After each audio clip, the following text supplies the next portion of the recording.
स्वरूपा मोहमुक्ति स्वरूपा पाप विमुक्ति स्वरूपा पाप विमुक्ति स्वरूपा कर्म विनाशका मोक्ष प्रदायका कर्म विनाशका मोक्ष प्रदायका जय जय जय जय जय गुरुदेवा जय जय जय जय जय गुरुदेवा शक्ति भक्ति प्रदायका शक्ति भक्ति प्रदायका राग द्वेष विनाशका राग द्वेष विनाशका तुर्यातीता परब्रह्मा तुर्यातीता परब्रह्मा जय जय जय जय जय गुरुदेवा जय जय जय जय जय गुरुदेवा सत्य प्रकाश स्वरूपा सत्य प्रकाश स्वरूपा स्नेहदाय चैतन्य स्नेहदाय चैतन्य कालातीता पवित्र परिपूर्ण कालातीता पवित्र परिपूर्ण जय जय जय जय जय गुरुदेवा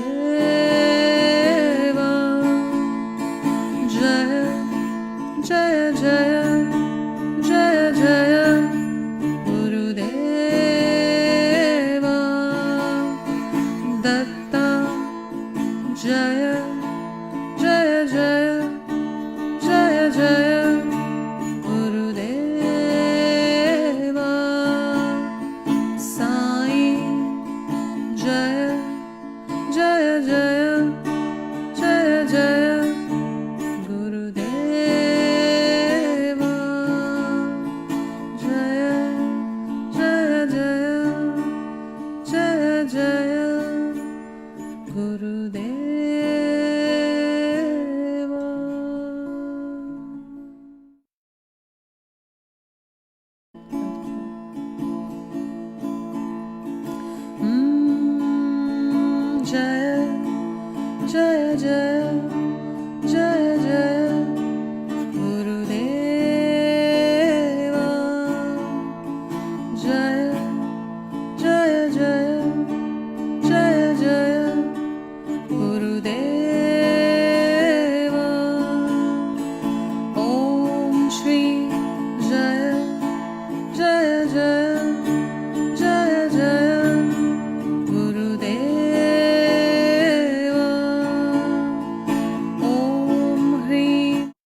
and I will be your host for today.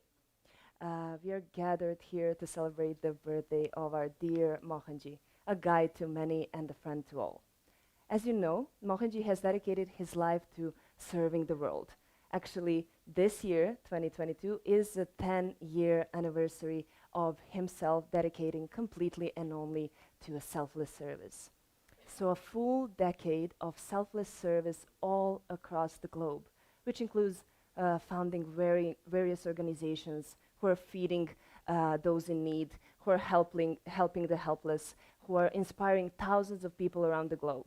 All of that he's doing with one single goal, and that is to lead the humanity to be better selves and to help people and animals and all the species in need.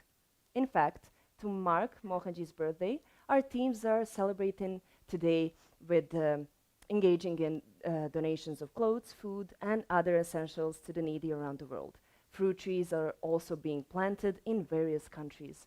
Special meditations and gatherings are being held to raise people awareness and bring peace to their lives. So it is indeed a great honor to be with you on this special occasion. And we are glad that so many of you are here with us today.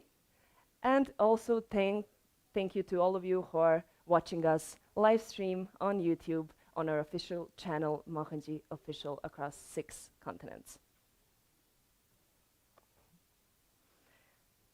I would also like to welcome our special guests who have taken the time out of their busy schedules to be here with us today.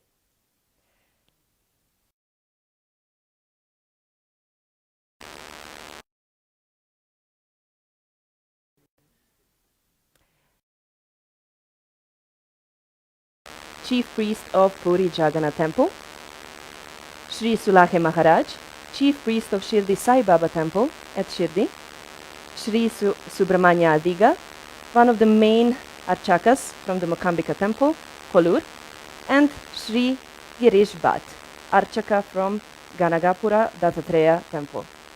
Thank you, dignitaries, for being here today. Let us start today's program on an auspicious note with some chanting by Vedic Kids group.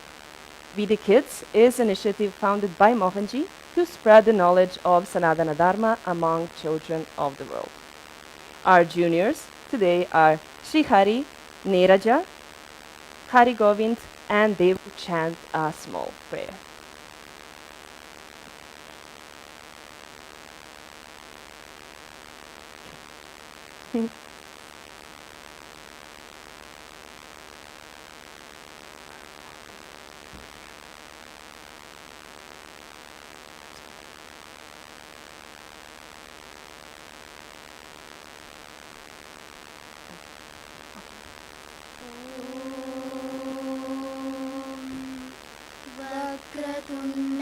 वक्रतुण्डमहाकाय सूर्यकोटिसमप्रभ निर्विघ्नं कुरु मे देव सर्वकार्येषु सर्वदा सरस्वती नमस्तुभ्यं वरदे कामरूपिणि विद्यारम्भं करिष्यामि सिद्धिर्भवतु मे सदा गुरुर्ब्रह्मा गुरुर्विष्णु गुरुर्देवो महेश्वरः गुरु साक्षात् परब्रह्म तस्मै श्री गुरवे नमः.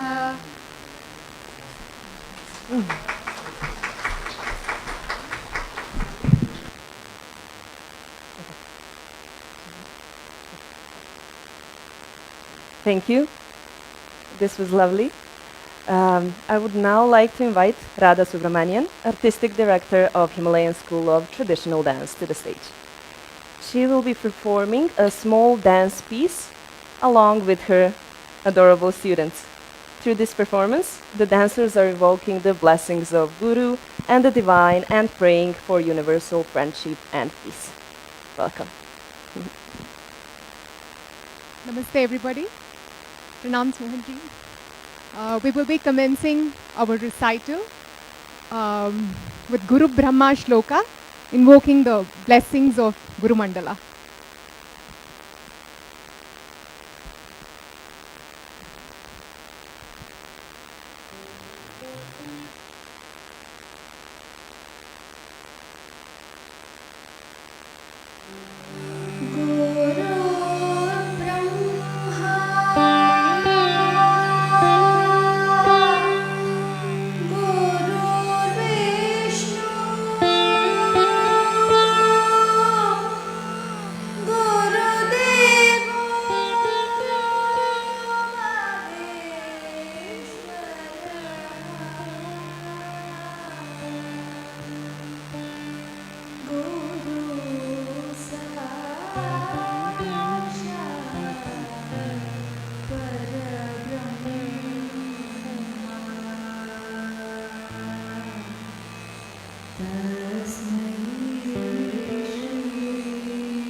Next, we will be presenting a Malayalam song, Chetti Mandaram Tulasi.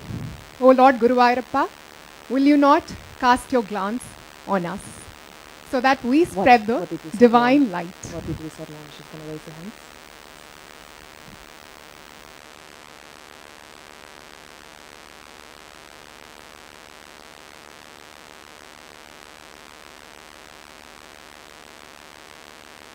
മന്ദാരം തുളസി പിച്ചകമലകൾ ചാർത്തി ഗുരുവായൂരപ്പ നിന്നെ കണി കാണണം.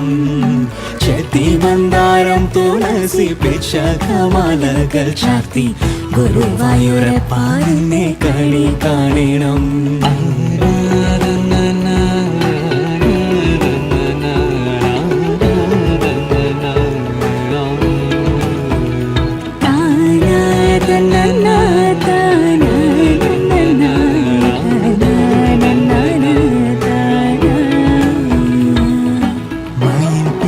ചൂടിക്കൊണ്ടും മഞ്ഞത്തൂകിൽ ചുട്ടിക്കൊണ്ടും മണിക്കുഴലൂതിക്കൊണ്ടും കണി കാണണം.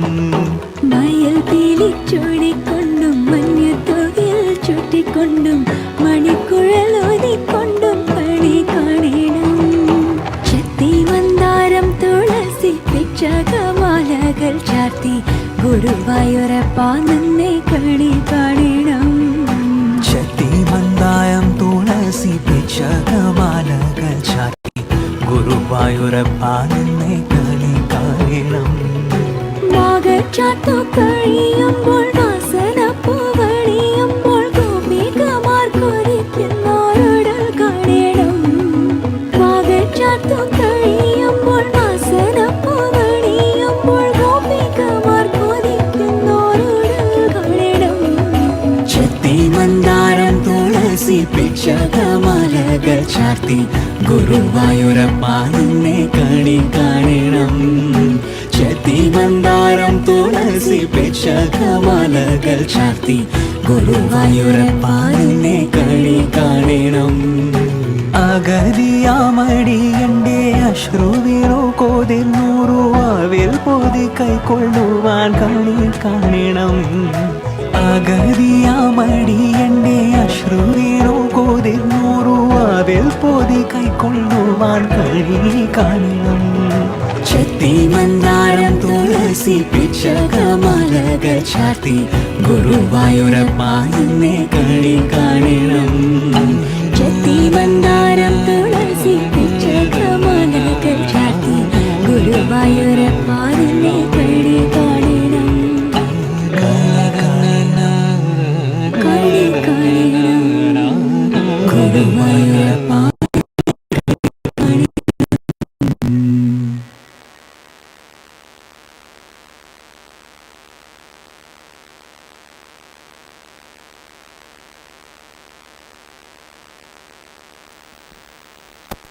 Next, we will be presenting Maitrim Bhajata, a benediction for universal peace and friendship.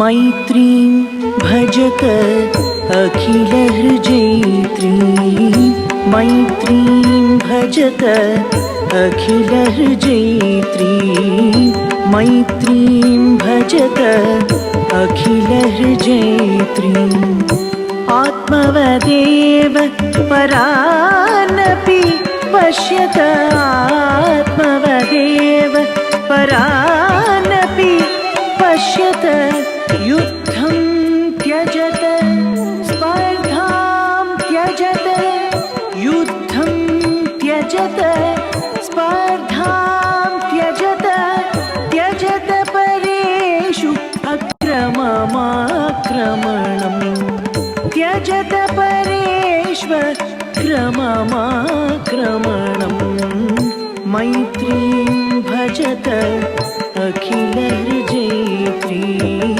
मैत्रीं भजत अखिलहृजैत्री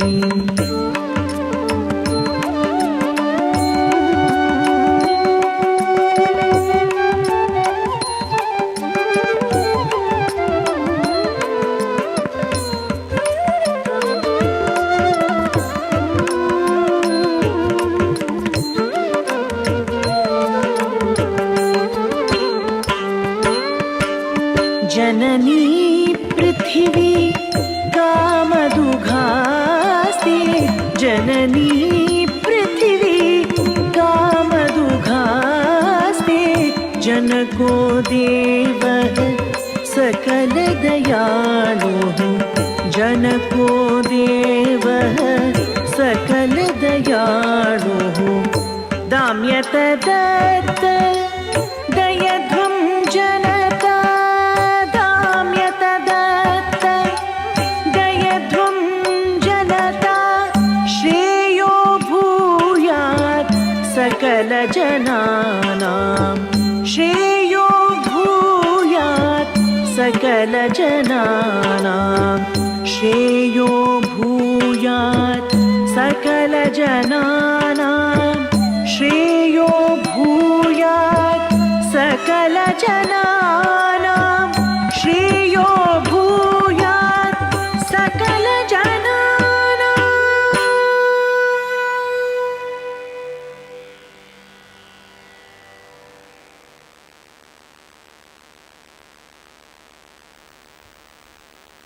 We will be concluding this small recital with Samasta Loka Sukhino Bhavantu. Again, a prayer for universal peace and well-being.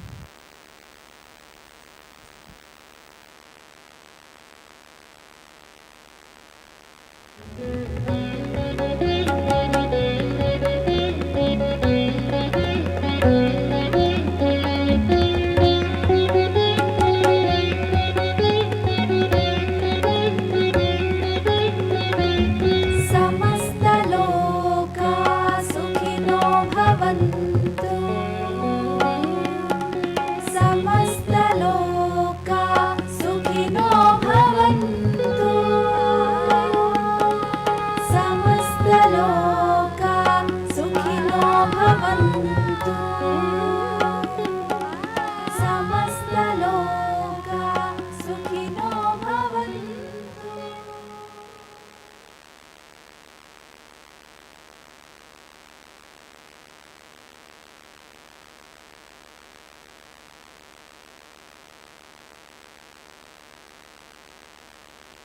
Thank you, Radha and dear team. With this, we conclude one part of our event. And would anyone like to tell me what would you like to see next today? Okay.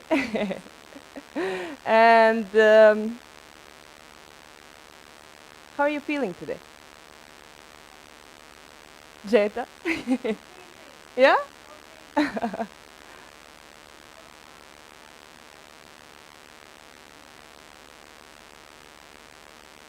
Thank you. Thank you so much. Okay.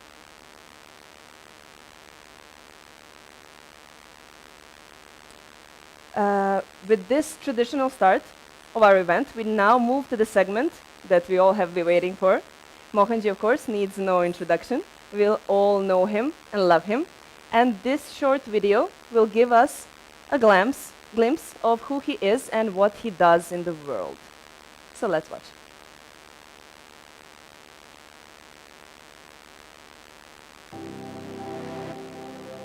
Love, kindness, compassion. understanding, sensitivity, acceptance, When we rise to the needs of the world becomes happy and contented. Earth becomes heaven. This is the responsibility of every citizen of the planet. and this is exactly What we do.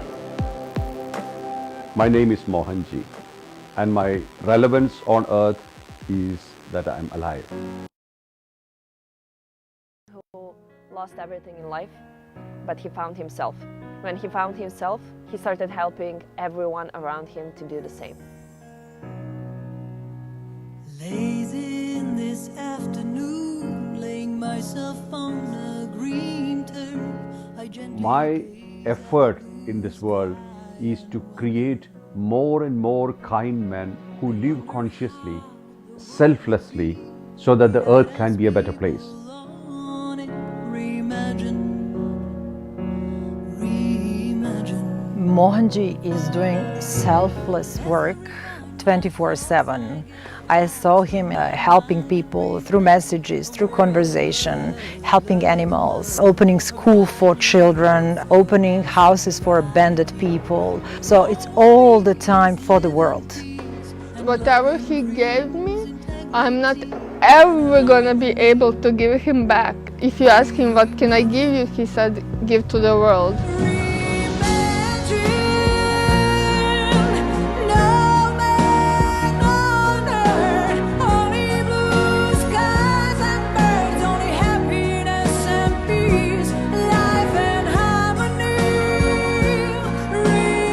The importance of purpose and seeing him living a purposeful life where not even one breath is a waste of time.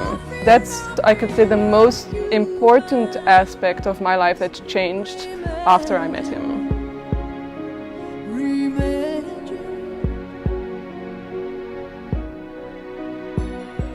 Simply put, moving from a life of living for myself to one of selflessness. beings in nature are wild and free, living in perfect harmony, heaven and earth. At the Festival of Consciousness in Belgrade, there was this big backdrop, like a huge image of Mohanji Foundation platform in the world. And there were many logos on it. So many different platforms were born, and they have their story, and each one has its own unique flavor. And each one offers an opportunity to people who connect with that approach to blossom, to express themselves. At certain point in time, we realize that this repetitive patterns of existence gives no ultimate meaning to life. That's a time when we start looking at what actually is the real happiness, not the passing pleasures. That's when we look at volunteering for something which is of selfless in nature. When you continuously perform acts of kindness or live your life selflessly, immediately you will start experiencing inner richness. You start feeling the life as worthwhile. So the antidote for life without aim is a purposeful existence. Our net worth in a lifetime is what we are able to give to the world, not what we take from the world. This is the responsibility Of every citizen of the planet. and this is exactly What we do.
a human being, a husband, a father, a humanitarian, a guide for many, and for all, a friend you can trust. It all began with a man who was once known as Mohan. In the early 2000s, Mohan was having a successful 22-year career in the logistics and shipping industry. He had everything the material life could give him. Then, for me, the first day I met Mohanji, I went through a huge transformation, literally going from complete despair and lost every meaning in life to complete transformation where I had clarity why things happened to me. That I started that same day seeing the light, understanding why I'm here, even understanding what's the biggest questions that we have. What's the purpose of life? Why I'm here? In one day, I had clarity. Depression, everything vanished. Wow. Within a year, I started serving, and my life completely transformed. So there's so much actually to say, but this is just in short. This is lovely. Thank you so much. Thank you. Anyone else?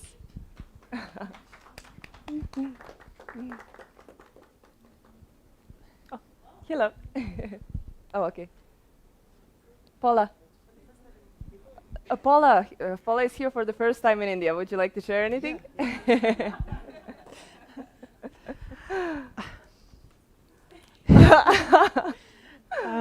I would like to say that I met Mohanji, not physically, but I connected with Mohanji in the darkest days of my life, in like deep anxiety, panic attacks, and depression. And he was like the only bright light there was in that time. And this gratitude that I feel, I would just, my only wish is to give it back to the world. And yeah, that's all. Thank you. You have more, please. Yeah. Yes, sir. Can I share? Please pass the mic. Palak, hi. Yeah, of course. Yeah. Okay. So I wanted to say that I met Mohanji way back in 2009, and I was very lost, a little anxious, confused, sometimes even depressed. But my whole life changed 360 degrees after I met him, and it was literally, it was another lifetime. It looks like that. And since then, he has fulfilled every wish of mine. I remember I didn't have a place to stay once, and he offered me an apartment to just stay as a volunteer. Once the Guru takes care of you, he doesn't look at, you start becoming an extended family, and it is for lifetimes, not just for one life. So he even took me to Kailash because it was my deepest desire. Yeah. But apart from that, apart from just, helping out, the main change which was there was that my life became more purposeful. There was no purpose to life before. There was no clarity before I met Mohanji, but once that was there, everything, which is past, present, future, all relationships changed accordingly. And I've truly believed that even karmically, a lot of things left and completely transformed. And in the last 10 years, I have seen Mohanji transform millions of people's lives. And a lot of us don't say it a lot of times, and it doesn't show, but actually each one of them, especially a lot of people globally who are having experiences, are very silent. But the transformation is much bigger than what it seems today. And yet Mohanji doesn't say anything. He's very silent. He still smiles at you. He always says, he's 24/7, in fact, saving lives. So he says, I do my job, and that's it. There is no expectation for gratitude or do anything for me in return. And like most people said, the only thing he says is that if you have experienced any transformation at all, then serve the world instead. Help others instead. So it's a big blessing that all of us get a chance to meet Mohanji on his birthday today. And thank you, Father. Thank you, Palak. Over there. Hi, you have a mic. Yeah, see, for me, meeting Mohanji and being a part of the process has really been something transformative, in the sense it gives you so much clarity and focus as to what your purpose is in life. And that really helps, because there are so many facets to what we do, but we are not organized. Generally, we don't know how to go about it. And to have an entire system where we can work towards that. And what really inspired me was how he constantly inspires everybody for selfless action. I mean, I always believe that yes, selfless action is there theoretically, but how do you do it? And I think it was very important. I didn't understand that until I realized that it's good to actually see someone function like that 24/7, so that you can also inspire yourself how to serve the world in such a way that you don't think about anything else, and how transformative that process is. It is something, it has to be experienced, and through all the other sadhanas also, there is so much peace and calm and centering that we gain, which really helps us in all aspects of our life. And we know we have the protection of the Master. Thank you. Okay, you go. Thank you so much. Yeah, it's really, really deeply amazing how he does everything in silence, and how so many lives are touched by him living his teachings. So that's one connecting thing that we can all say for him, that he changed the life of many.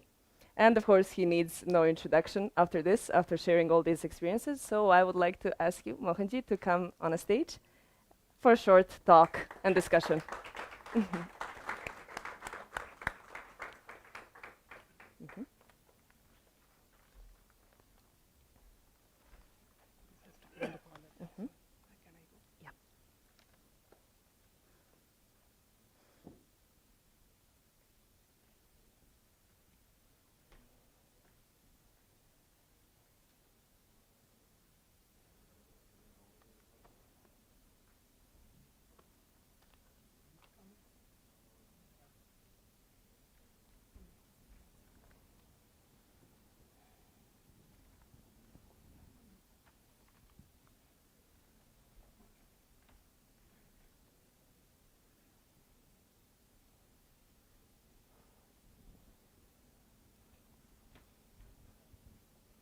Namaste to all of you.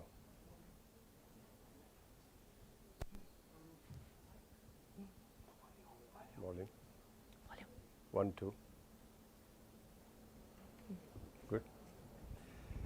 Namaste to all of you.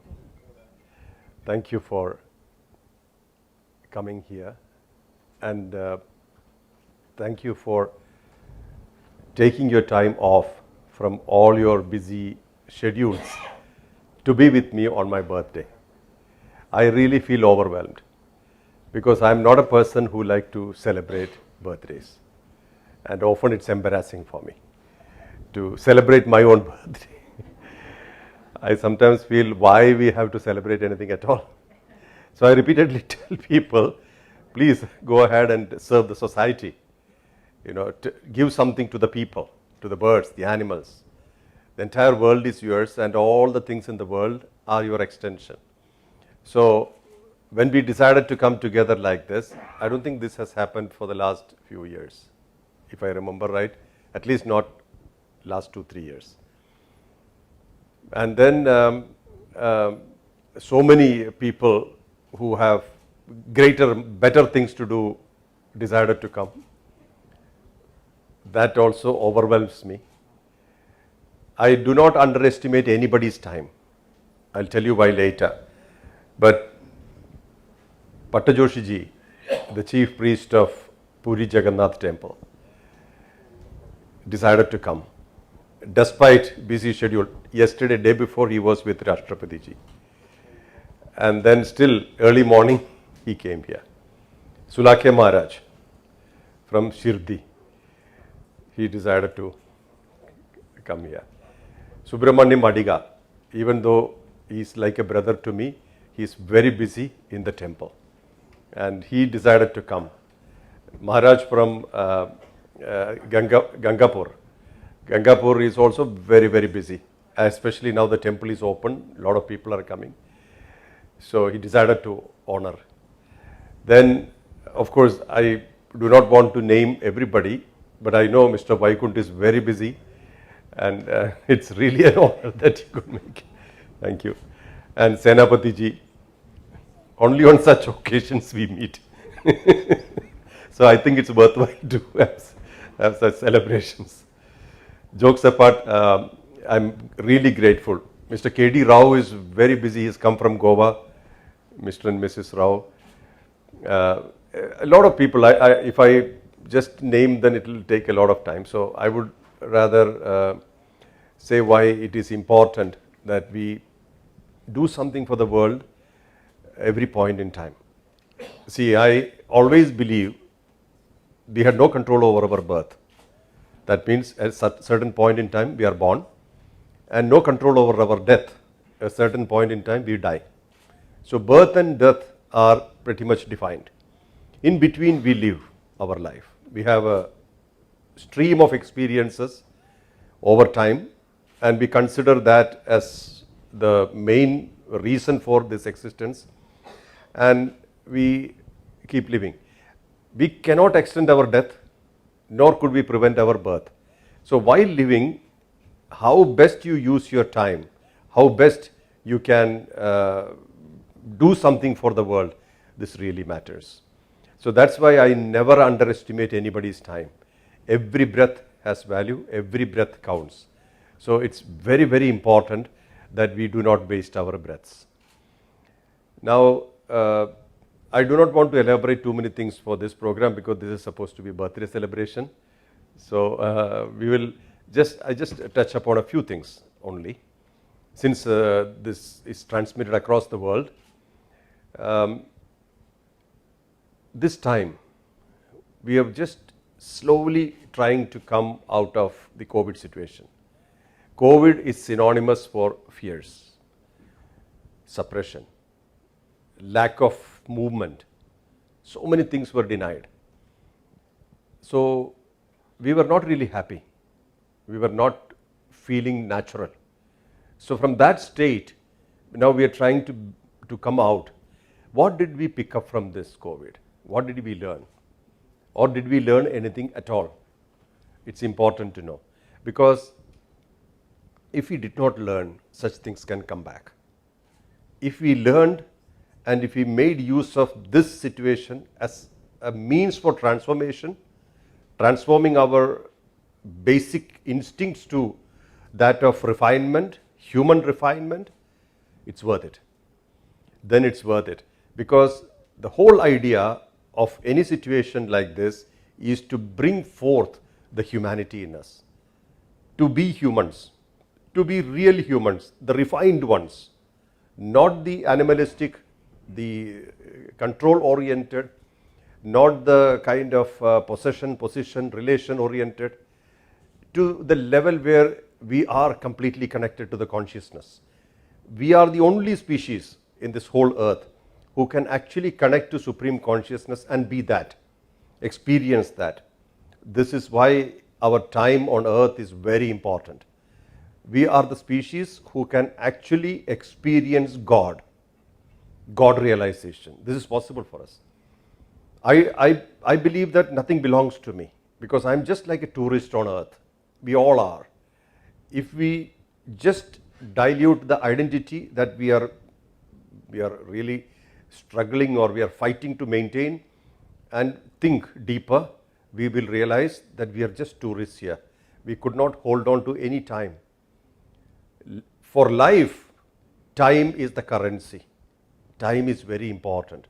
So time has to be valued. The money of life is time. This is why it's important to understand that this COVID situation should leave a lasting impression in us, not in the fear factor.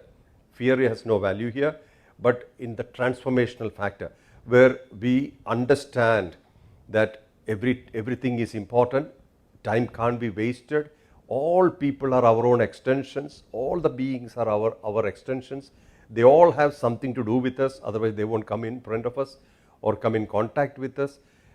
If we clearly, really understand this, we will not have any kind of depressive moods. We will not be complaining about life.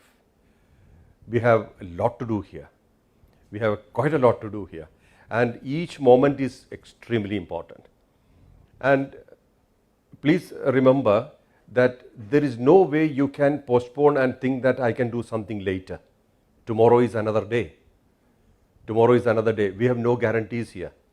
We cannot guarantee that something similar can be happening tomorrow. It may not be possible.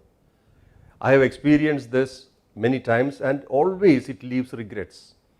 If we could not complete something today and we imagine that we can do it tomorrow, tomorrow is another day, it will bring forth its own events and experiences. And if we cannot do it, it leaves regrets. So do not allow regrets to take shape. Instead, keep doing, keep moving. Just flow with time so that it will be a life well lived. This is my message for you today. I am not so proud that I have a birthday. You know, all of us have birthdays. It's just a point of origin. And then we continue to the level where we have a death day. So it's not a big deal. But while we are here, what did we do? What was our contribution to this world? What exactly did we do? You know, there are so many people who come to add value to your life, and also so many people who take that value away from life. But we have to survive. The positive and negative should not touch us deeper than it's necessary, only as a lesson, not more. The positive and the negatives of life are only lessons. That's it, nothing more. You know, and keep moving, because we should always remain focused on the purpose of existence, which is definitely not eating, drinking, sleeping and dying. The purpose of existence is much larger, much deeper, and it's the transformation that you are able to provide to the society, to the people around you. That is the reason for existence. And many times we think that some practices can help. Practices can help for discipline, for alignment, but practices cannot help for transformation unless you believe in it. So end of the day, it's an attitude. It's your attitude, it's your belief that changes things. So this is approximately what I wanted to tell today. I would be happy if you have any questions, then I will answer them.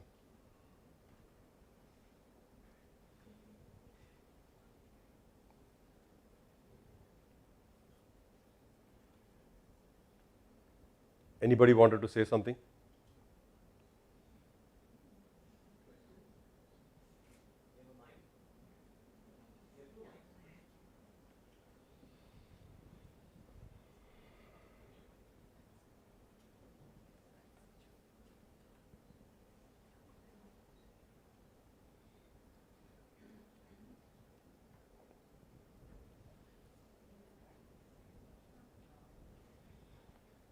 Also, some people could not join because of space restraint.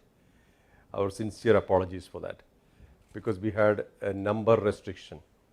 So I know that some of you are disappointed. We're extremely sorry for that.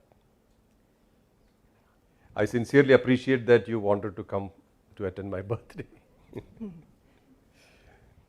Mohanji, we have some questions coming online.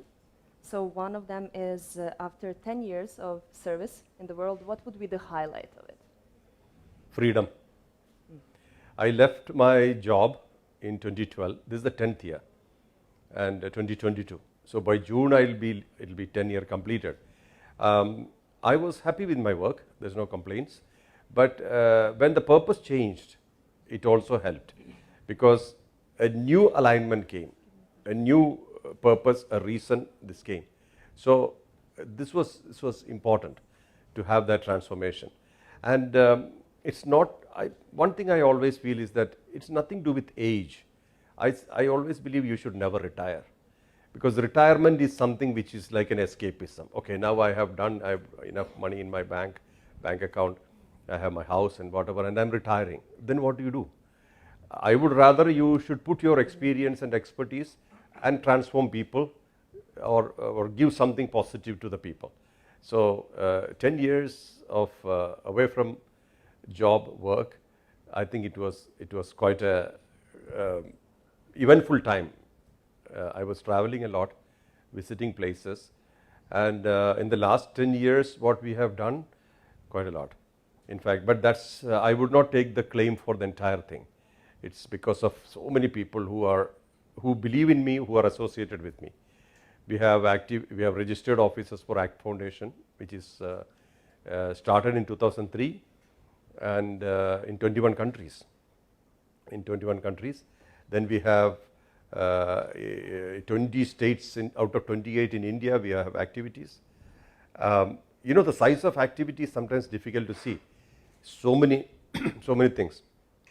So today Sulake Maharaj was saying, when he came out of the temple, he visited Madras Cafe, and they said they're doing Annadan for Mohanji.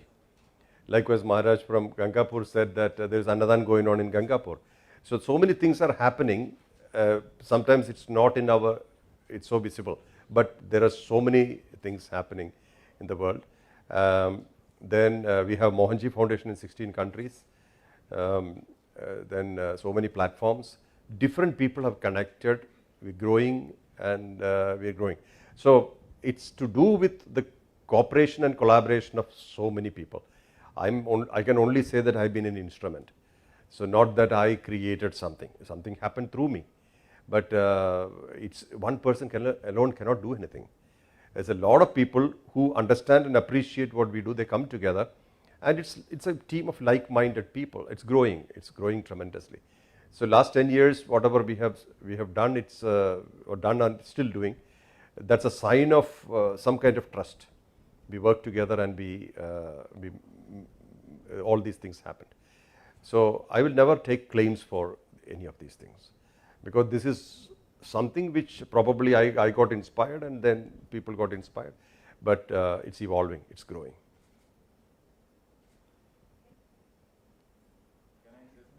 Yes, please. Yes, of course. Senapati sir. Yes, sir. Is there an end state to it? The world, if you compare today, 20 years, 50 years back, 100 years back, 200 years back, the happiness or the unhappiness only has gone up, despite contributions from you and many others in this respect, trying to bring about a change. Yeah. Now, what happens? So, because the speed at which the unhappiness goes about, and let's say people like you were not there, not doing it, the acceleration would have been higher, but it is still accelerated. So what is the end state, and is there a measure of performance in terms of what you are trying to do, which is a good thing, and look at the experiences and our love and affection and respect for you, what you are doing. How does one see some end state? 50 years from today, 100 years from today, 200 years from today, is the happy index. You know, like Bhutan talks about their GDP in the form of unhappiness. India talks about in different form, and so is the Western world. So how do you see the measure? Is it going to go up in terms of happiness, or unhappiness will continue to be happening, and we'll continue to do whatever we are doing, but it just puts in some element, a limited break, but nothing else? My feeling is that it's a process. There's no end. And also, it's a flexible thing. This happiness it can't be defined. Many people peg happiness to something external, and it's not so. So everything, all the emotions, everything is internal. It's inside. When we have a great mood, even a not so good day will be good for you. If the mood is bad, the great day will not feel good. But see, when I travel to many countries, one thing I felt, see, some people call happiness to their comfort zones. I mean, they have created comfort zones, and they don't deviate from it. They don't go out of it.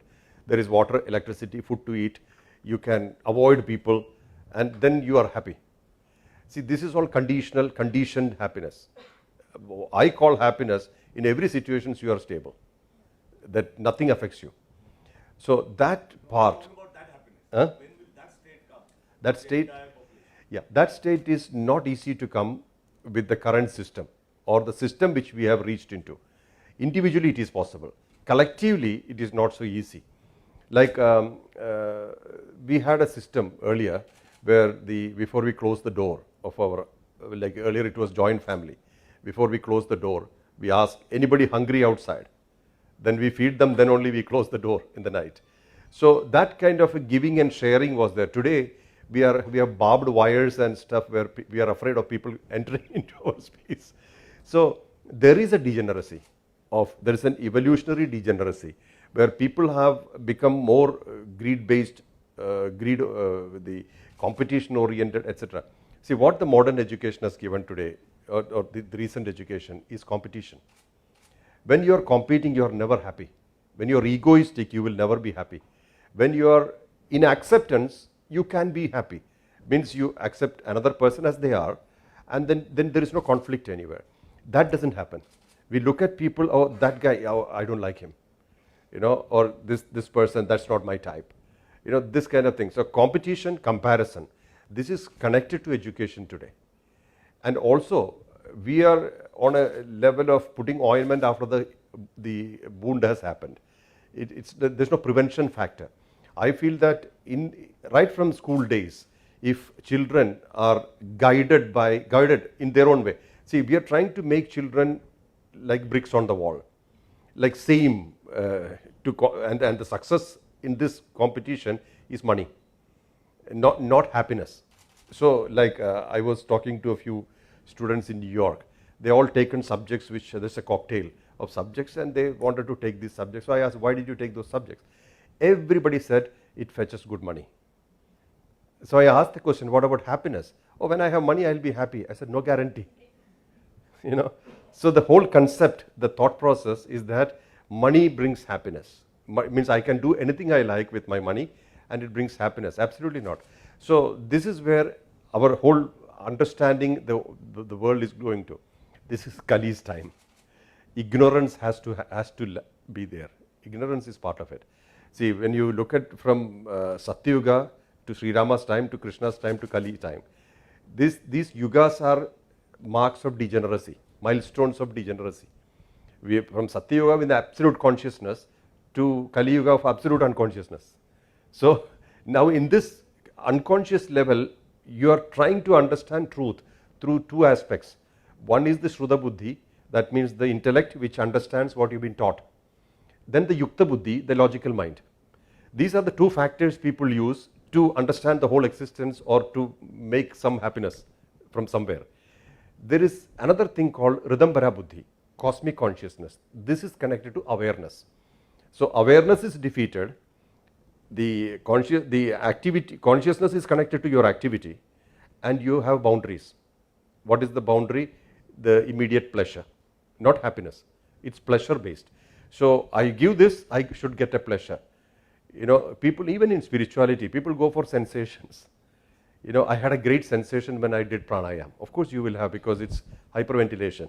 But did you carry it home? Was it inside you even after you left the pranayama? And the answer will be, there will be nothing. And that's why it's more of a hallucination oriented. Now the metaverse is coming, completely virtual.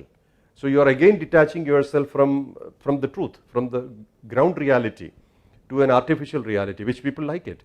So the progression that we talk about in human life is regression in consciousness. So this is exactly where so happiness is connected to our basic constitution. You know, we are happy by nature. See, for example, the energy aspect of our constitution is never bothered about whether with our likes or dislikes or happiness or sorrow. It energizes anyway. So then the more you start connecting to the deeper aspects of us, we will see that there is only happiness. There is no other things at all. But this unhappiness part is connected to expectation. Oh, you are supposed to make money. You are supposed to build big house. Number of bedrooms is the sign of your prosperity or your success. These are all very vague stuff, you know. Of course, you need to have a comfortable life. You should not be begging for food. This is all fine. But apart from that, so I'm not a pessimistic person, but I know that some people will catch the highest in this life, because we know when people interact, if somebody is just looking for, hey, I just need a pranayam or a meditation, just I have high stress. This is a very superficial level. Most of the things are superficial. Program after program, superficial. But those who catch something small, like a kriya, and they evolve higher, these people are also there. So individually, definitely happiness is achieved, but collectively, I don't think so. Because 8 billion people are like thinking whether there will be a bombing in Ukraine or something. See, the threat or the looming in the air is more of a worry. And then the information that you are pumping into you, this is also very detrimental. Look at today's time. We have information bombarded on us. You know, we don't even need them. See, many people are stressed because of over information. I want to see these 10 different things in YouTube. Then there is Facebook waiting for you, WhatsApp waiting for you. All put together, like today morning when I first I opened it, 150 messages for birthday. Then I decided to close it. It's not going away. Another 350 has come. So this is exactly how it works. But it's an expression of love. How else will you express? So it's fine in one way. But on the other side, it's all waiting for you. So you are never free. There's no time you will feel, okay, now I'm done, I'm free now. It never happens. Something else overtakes. So this is a sign of times. This is a sign of time. But I would always like to be optimistic, and I like to say that we keep talking. Somebody will listen. But we can't force. See, I follow the path of Avadutas. I say, be you.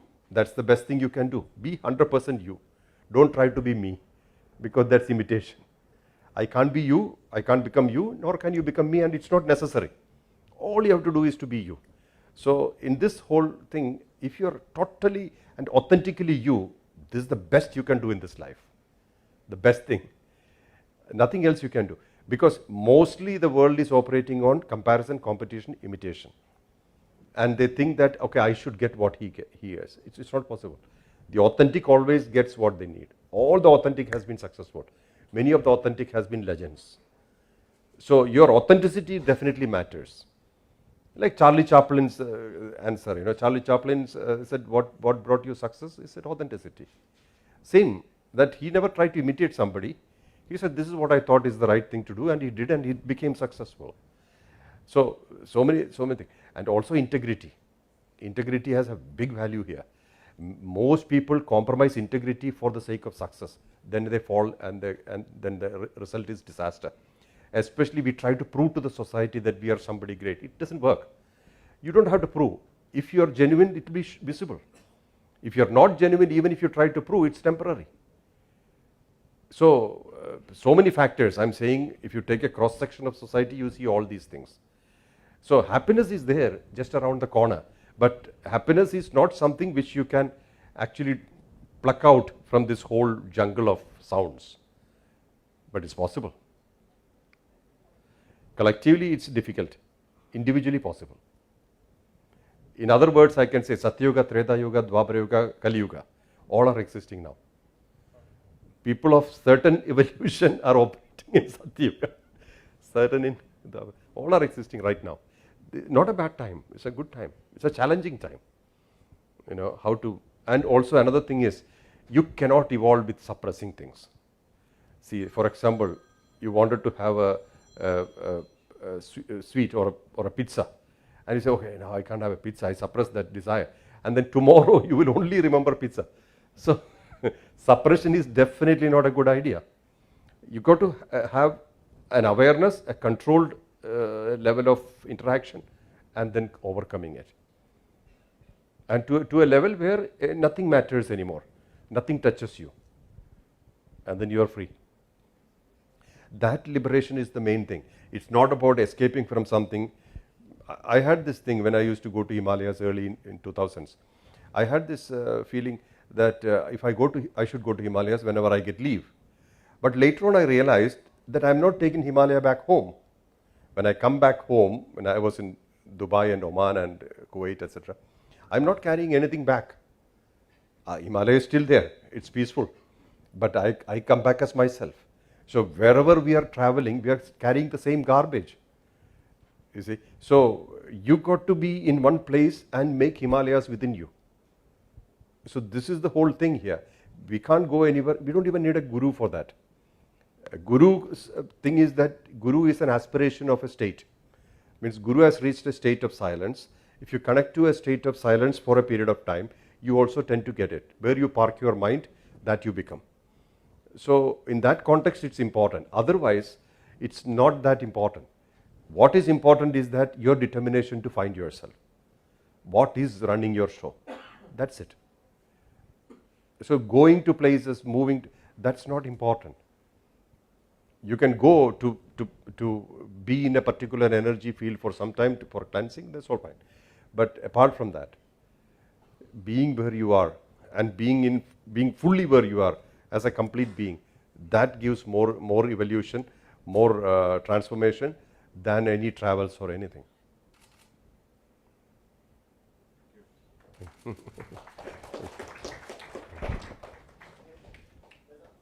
Yes. Hi, Jai Mohanji. Very, very happy birthday to you. Thank you. Thank you so much. Actually, I'm feeling so grateful and overwhelmed to be here. I think I should stop with how grateful I am. But my question really to you is, what's a life well lived? How would you define that, Mohanji? Life well lived? Yes. Life well lived for me is an authentic existence.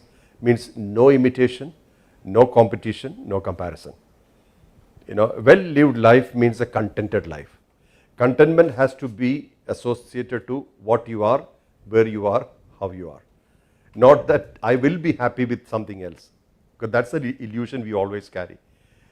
My happiness is connected to something else, so if I become that, I'll be happy. That's not true. You have to be, see, you're made this way. What brought you here? Unfulfilled desires. So you're born here to complete all this. The fulfillment is the main thing. So fulfillment can happen only over time in life, because we have a body. Past, present and future are important. So being in present is number one. Be accepting things which has happened to you is the second part. Third is focus on contentment within your capacity, with what you have, and also in the order that comes, in the way it comes, in the method it comes. And there is no way you can reject anything or anybody, no way you can resist situations that come, but you can choose how much involvement you can have. Some of the things are, if you think that you are being a doormat, you can walk away. Self-respect is our right. Self-love is a very important thing, because if you don't love yourself, you cannot progress. Self-acceptance is even more important. Only when you accept yourself, you have a transformation, a possibility of a transformation. If you don't accept yourself, if you always resist, judge, criticize, fight you, very difficult to transform, because you will always be on a victim mode. Never be that. Clear? Contentment, remember one word. And of course, acceptance. Thank you. Can I ask a personal question? Of course. Anything from you, Senapati sir. Since you understand what is happiness, since you have a better understanding of contentment, how do you rate yourself on a scale of 10? If 10 is the best, that you are the ecstasy of contentment, where are you? That's not an easy question to answer. I'll tell you why. Yeah, I'll tell you why. Because see, personally, I would prefer silence and isolation. There's a deep urge for me to withdraw. When I met Devi, that was my state. But 2007, 8, I was deep into silence and lack of interest to be with the world. But then I was told to go and speak to the world. So this was very painful at that time. Now, I always feel that I have done my part. What next? You know, whatever I have done so far, and it shows in the world. So but then there is something evolving all the time. So it's almost like I'm watching the show. I don't feel that I'm doing anything these days. This is not now. For more than last 2-3 years, I'm feeling like this. And I keep telling her, I think this is enough. Now it's time to pull the plug. You know, that constantly that, okay, this is it. I'm done, you know. But that's not the thing. One thing is that when karma shifts to dharma, there's no you anymore. See, karma means you are on an unfulfilled desire fulfillment mode. Dharma means you are just being an instrument of some flow of tradition. Public property. You don't belong to yours. Yeah. So then you know there is no beginning, no end. So yeah, so I don't know whether my contentment matters in this particular order, because I'm just being the flow. I am the flow. But at this time, since you asked that question, actually that question is relevant today. This COVID time, I actually went through the COVID in November. I was 15 days away from people. This has not happened to me for a long time. 15 days, no meetings, no interaction. I had online programs, I still did. But no physical interactions, I didn't go anywhere, nobody came to me. This gave me a very deep, this gave me a time to introspect. One thing I realized is that I should be less in public, more on a or source mode. Source mode means like activating things, not physically in the public, involved in things. Because that's not helping, because there's a physical body. I need to travel to one place, just before the COVID, 3 hours before I was flying to London, they had invited me as the guest of honor in the Parliament, British Parliament. So I had packed that, bags were packed, I was about to go. Then I got a message that lockdown is declared in March 2020. So I felt a big relief. No, it's not that I didn't want to go, but I was thinking, hey, this is good. No travel. So thing is that many times it's that should I be present physically or the source works? And answer comes as the source should work, which is happening. Like we said, so many countries, so many activities happening simultaneously. It's not because I'm that powerful. Is that Ichha Shakti is transferred as a source and it's happening. So dharma, when you are in dharmic mode, not karmic mode, your boundaries are different. Contentment factors are also different. Individual contentment as a unit is different. You as much larger platform, larger perspective, it's different. You know, I hope I'm making it. So here the contentment factor is that, okay, 100 people had food. I feel very contented. So many, like 50,000, something they're showing in the screen, 50,000 trees planted. You feel contented because these trees will grow up and will give fruit to somebody. The fruits that we are eating now are planted by the trees planted by somebody in the past. So we are also contributing to the future. This is contentment. So when I look at all, okay, this all happening, I'm contented. I can sleep peacefully. So if I personally get some gift or personally somebody brings me something, I don't feel anything in that way. Likewise, now we are occupied with this WhatsApp. So people say I love you, you feel happy. If they say I hate you, we feel unhappy. That factor is also not there, because both are part of the game. Today they say I love you, tomorrow they say I hate you. So between this we play. You know, so that so many things change. I think that's part of the evolution. As we evolve, this is how it works. So I am contented that way. Because see, look at the number of volunteers in the world now, and look at how many. And I don't think that I had any special capacity to motivate all these people. They're getting motivated in my presence, which is very good. So it's like when a person has become a kind of presence. You know, when our purpose is clear, then we become presence. So this is how I think it works. Thank you. Yeah. We have one more question online. Yes. So if everyone has a purpose in life, what does it take to reveal and fulfill one? Everyone has a purpose, and that is why they're born. You know, the purpose in life for a normal karmic birth is to have the fulfillment of desires, which they go through helplessly or unconsciously from birth till death. All have a purpose. Purpose has given us a birth, a body, given us a place of birth, given us a particular parents, education, our environment, or we shift the environment, all are connected to the purpose of life. That's basically the destiny part, path of destiny. This is there in karmic life. But you can always have the option of looking at higher stuff. That's the higher purpose which we can reach. That is the only option while experiencing these things that destiny takes you through is that your awareness can be different.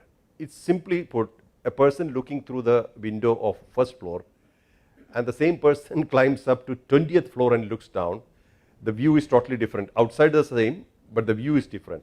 Likewise, we can look at life much differently and be less impacted with the situations of life.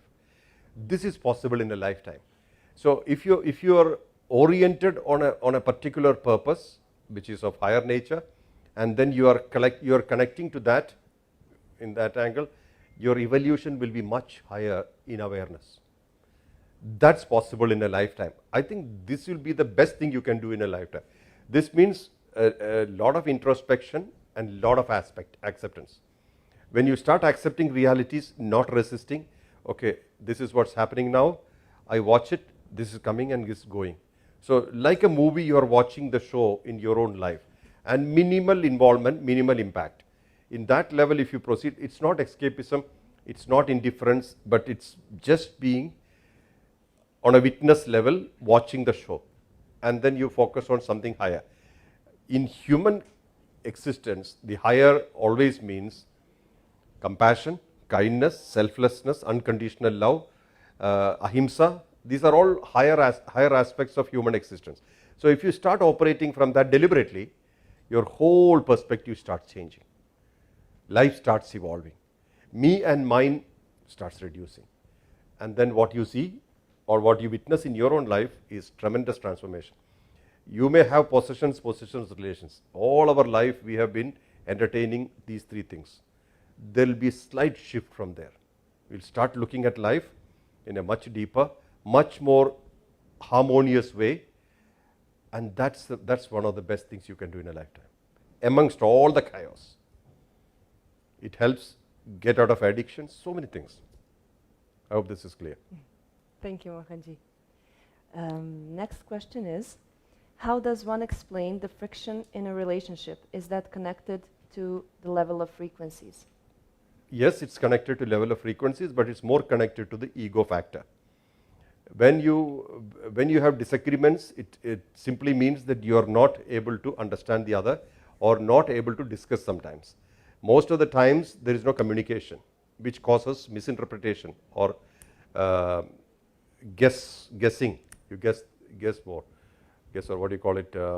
It's assuming.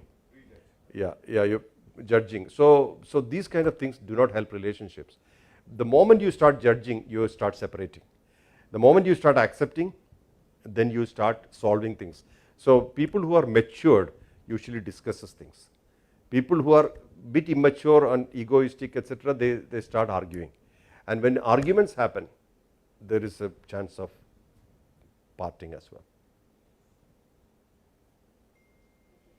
Thank you. My wife said that this is a takeaway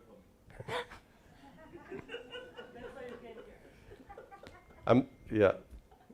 I'm giving foods for thought.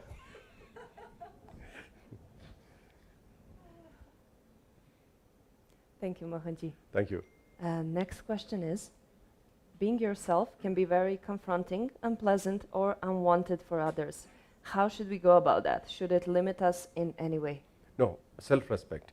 You should be wherever you are, but it's not that we need approval from anybody. See, society can only have two things. They either love or they hate. They accept or they reject. Both are fine because it's as per their constitution, as per how they are. Sometimes we look through the eyes of prejudices only. We look at a person only through the eyes of prejudice. I say, oh, I don't like him. You don't even know the person, but you already decided you are not going to like him. Opposite also happens. When we look at a person, I like him. So these are all connected to our character, our constitution, what we are made up of, etc. So, but I believe that self-respect is that you have the power to walk away where you are unwanted. We have that power. We should not be at a place where we are not wanted. We are not appreciated or accepted. Why do we do that? But if you are helplessly connected to a place where you can't leave, that's a different story. But otherwise, if you have the power to walk away, walk away. Keep your self-esteem. Thank you. Yes, Bhaigun sir. In your professional life before you became a Swamiji. So just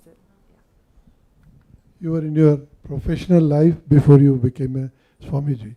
In the first few years when you were a Swamiji, your thinking was to achieve something in spirituality or meaning of life and all that. Now, after 10 years, being the 10th year, you have established yourself with various activities, foundations and other things. Have you ever felt that you have deviated from what you have started with because of these organizations? Because I've seen many of these people coming to Oman, where I was for a long time. I go to meet them, but I have seen them as spirituality business being done than spirituality being there. Yeah. That was a disappointment for me in many cases.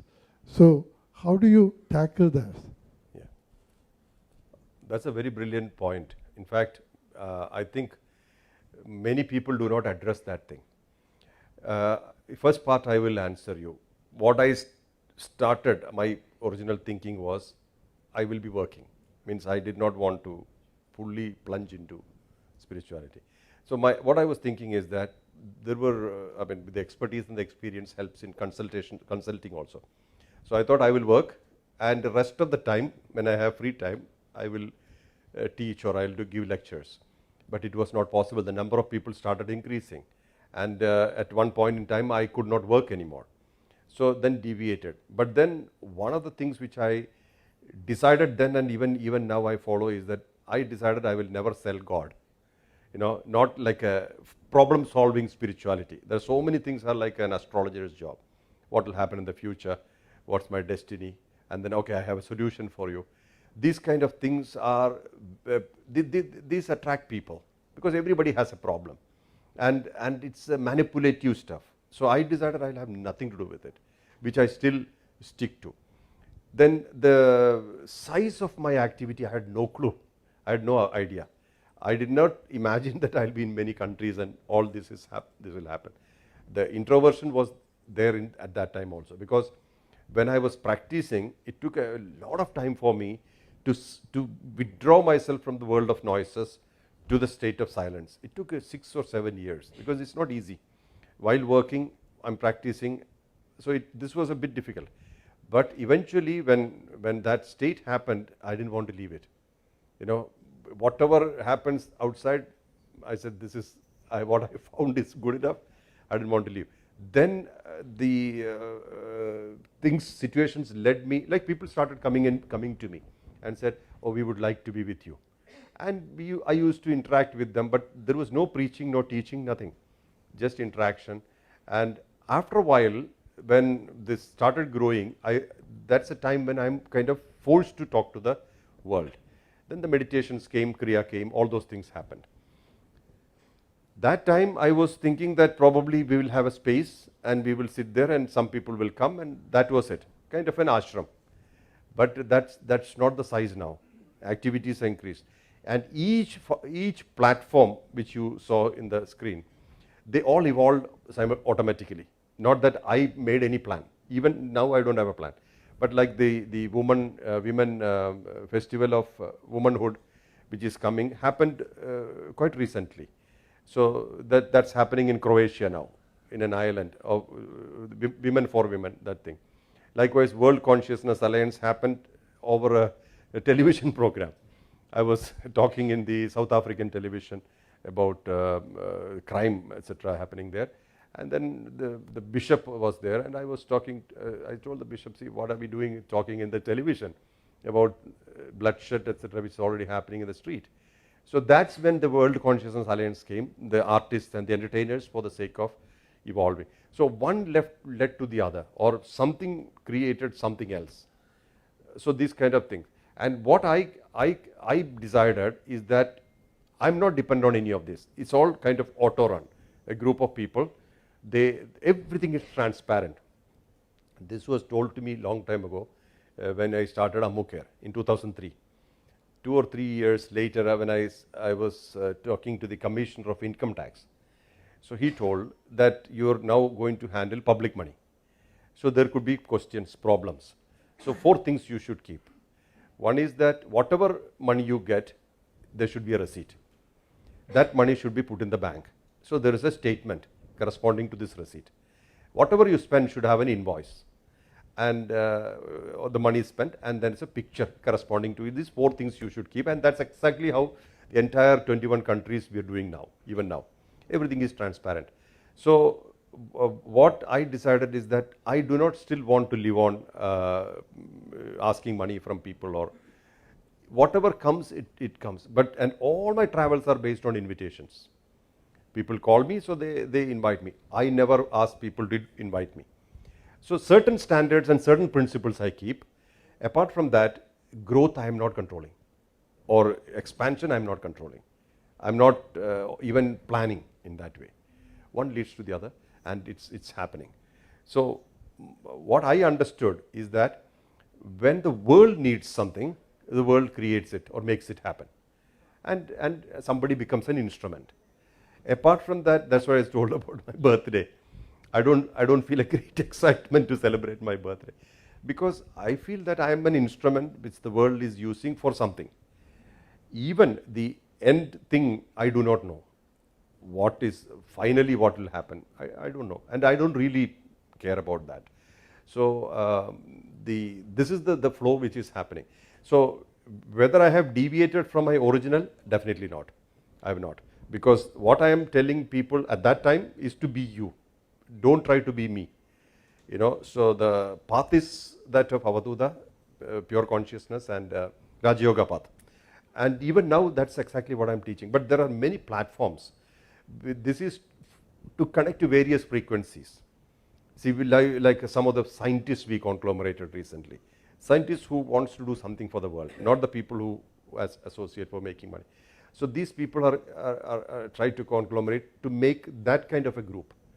So like this, various situations and various things. That's how it's going on. I hope I answered. Thank you. Time? Thank you, Mohanji.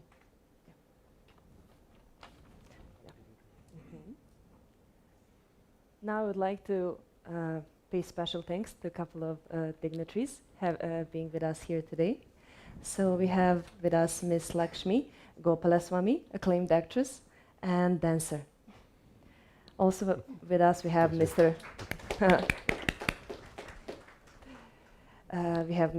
Vaikund, founder, chairman of Kraskan Projects and Services. Thank you. Then Mr. Suresh Sinapati, retired CFO of Wipro Technologies. Welcome, sir. Mrs. and Mr. Ramchu, eminent personality in restaurant and hotel industry in Bangalore. Thank you. Also here with us, we have Mr. Ulas Kamat, chairman of Viki Karnataka State Council. Thank you. Now I would like to invite Sripada Joshi Mahapatra to say a few words.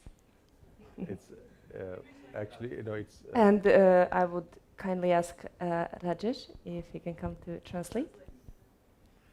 No, actually, he wants to. This can be removed.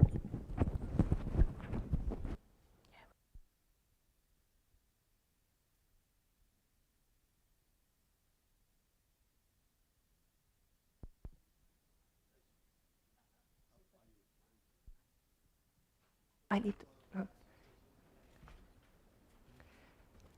Shri Patajoshi would like to honor Mohanji on his birthday. It's okay. It's okay. He will just. Yeah. It's right.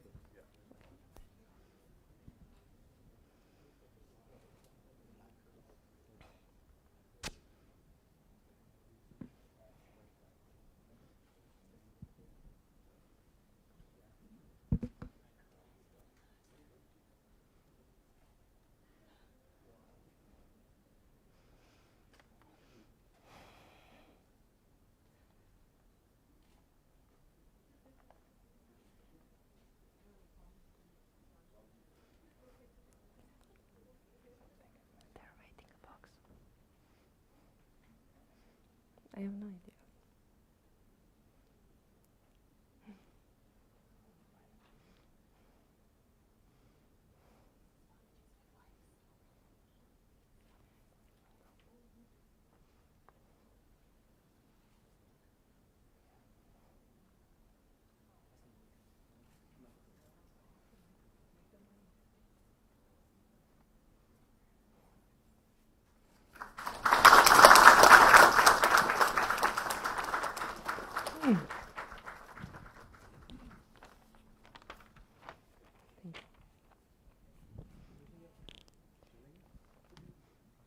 Mm.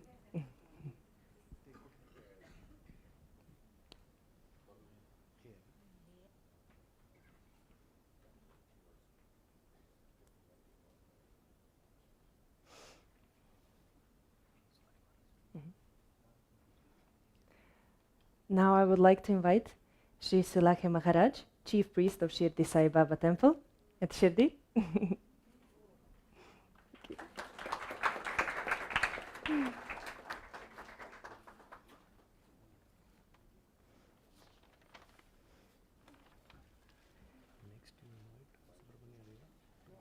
Where is it? Where is it? Where is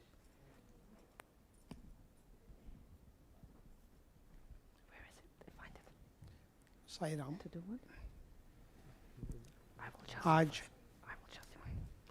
बड़ा सभी के लिए भाग्य का दिन हो सकता है, पर हमारे लिए सौभाग्य का दिन है।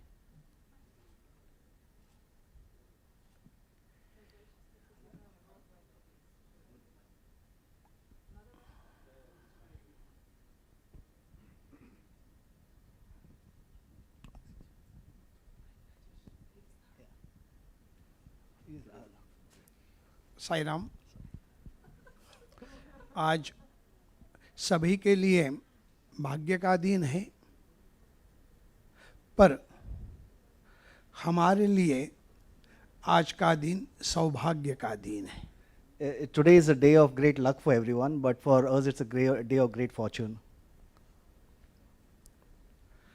आज बाबा की कृपा से हम यहाँ पधारे, पर जितनी बाबा की असीम कृपा हमारे पर है, उतना ही प्रेम हमें हमारे गुरुजी मोहन जी से मिल रहा है।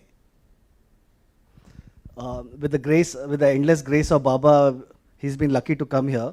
But he says that as much as the endless grace of Baba is upon him, he has as much love that he receives from Mohanji as well. गुरुजी के कारण यहाँ सभी जो बैठे हैं, उनका सभी का उतना ही प्यार स्नेह हमें मिल रहा है। इस कारण हम आपके भी कृतज्ञ हैं। He's also as much love as he receives from Mohanji, he also receives from the people who are gathered here, and he's eternally grateful for that. कल हम मंदिर से लौट रहे थे, तो गुरु स्थान में कौन सा वृक्ष है? नीम का, नीम tree. निम्ब वृक्ष. So there's a place in Shirdi called Gurusthan, I'm sure most of you are aware of. And the most important tree over there is the neem tree where Baba used to sit, and which gives sweet leaves instead of bitter. बाबा ने हमें अपने ऊपर जो वस्त्र महावस्त्र आरती के समय पहनाए थे, वो बाबा ने हमको मोहन जी के लिए दिए. So the clothes that Baba wore for the Aarti, he feels that those are the clothes that Baba wants him to give Mohanji, and that's what he's got. पर मिरेकल तो बाद में हुआ. हम जब बाहर आए तो गुरु स्थान के बीच का जो संस्थान ने बीजारोहण करके निम्ब वृक्ष का वृक्ष बनाया है, वो वृक्ष भी बाबा की आज्ञा से हमें साथ में लेने जाने की अनुज्ञा मिली. So there was a much bigger miracle that happened. The neem tree that the Sansthan was planting around Gurusthan, he got the permission to get that for Mohanji. उसके बारे में उपासनी महाराज ने, अच्छा उपासनी महाराज की याद आ गई तो आज आपको साकोरी माता ने जी भी आपको प्रणाम भेजा है, देवी जी ने. The main mother or the main administrator of Sakori ashram, which is the ashram next to Shirdi, and that Sakori, the Upasani Maharaj was one of the main disciples of Shirdi Sai Baba, and she sends her grace and blessings as well. तो मैं ज़्यादा समय नहीं लूँगा. तो उपासनी महाराज ने इस निम्ब वृक्ष के लिए एक बड़ा ही महत्वपूर्ण पर सभी के मालूमात के लिए, सभी के छाया के लिए जो श्लोक बोला है, वो मैं आपसे आज उतना कहूँगा. He won't take much of your time, but he would like to explain the qualities of the neem tree that Upasani Maharaj spoke about in 4 lines, which is part of the Sai Baba Aarti.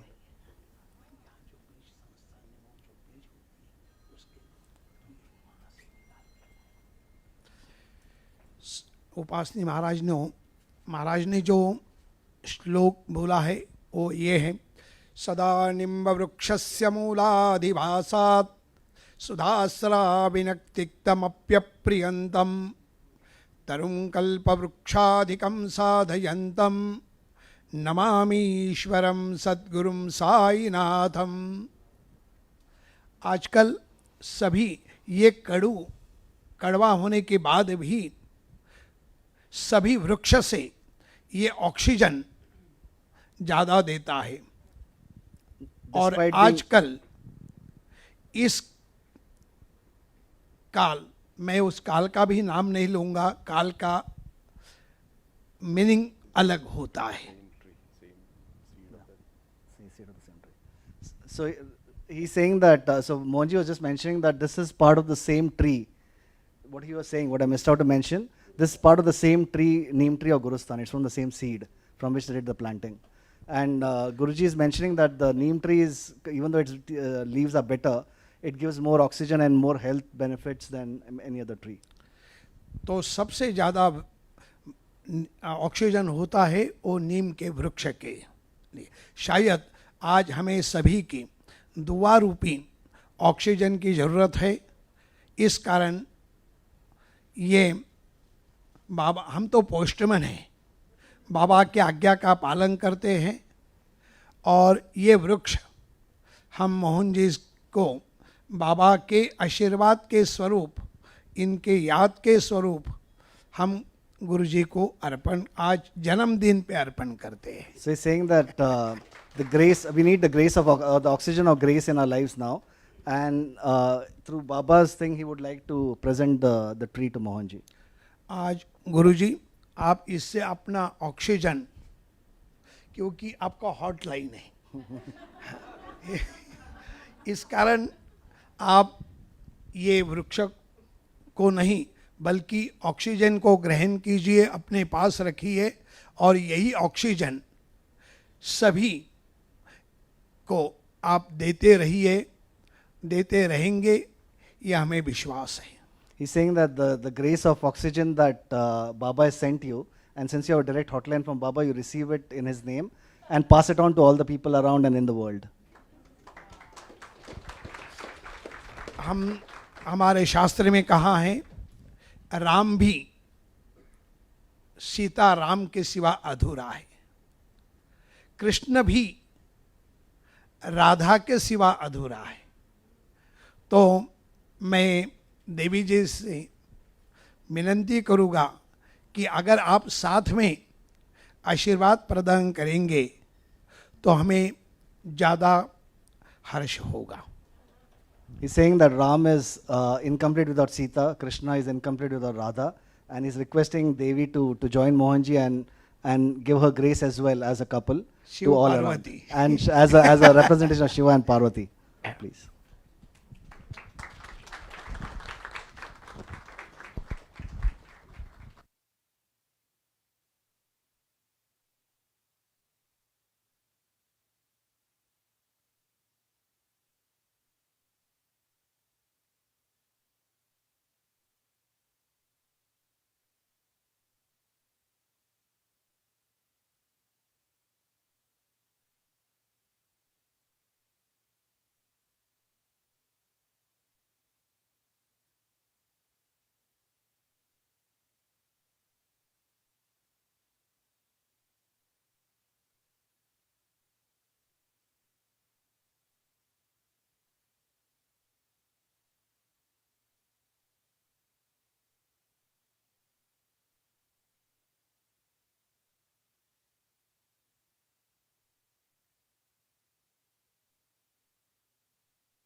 Be connected with us to endless time.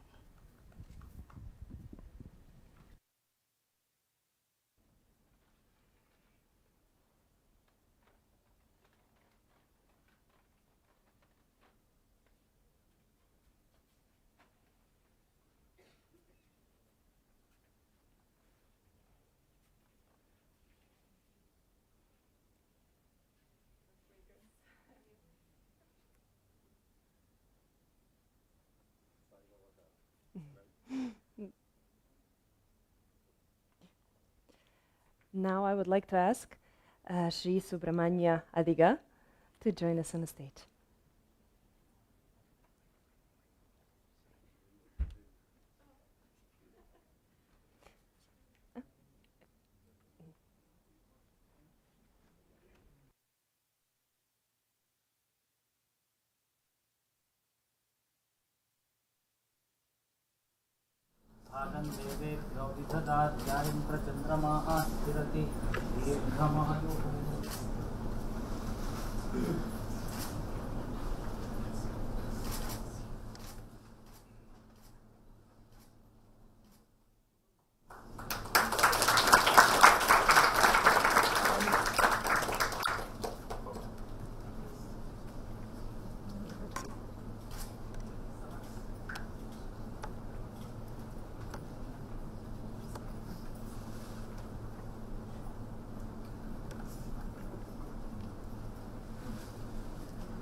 Sri Girish Bhatt, please join us.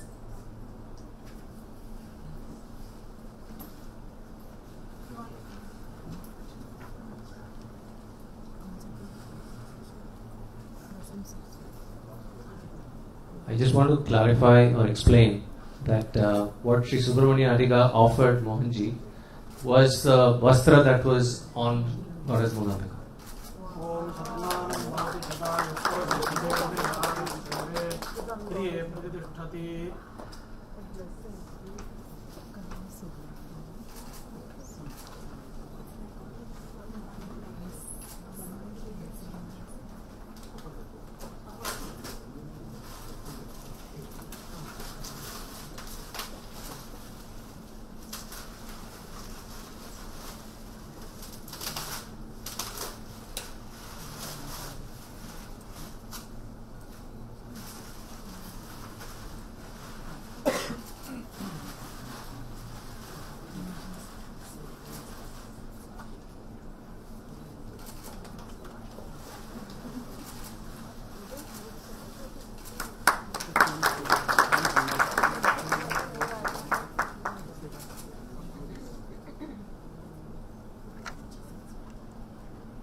Mr. Senapati, please join us on the stage.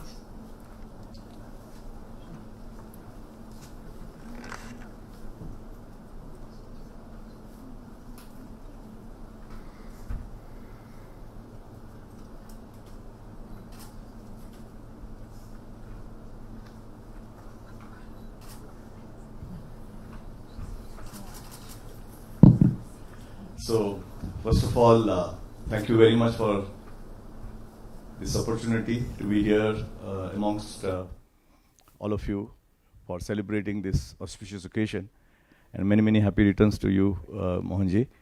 We are very blessed to be here.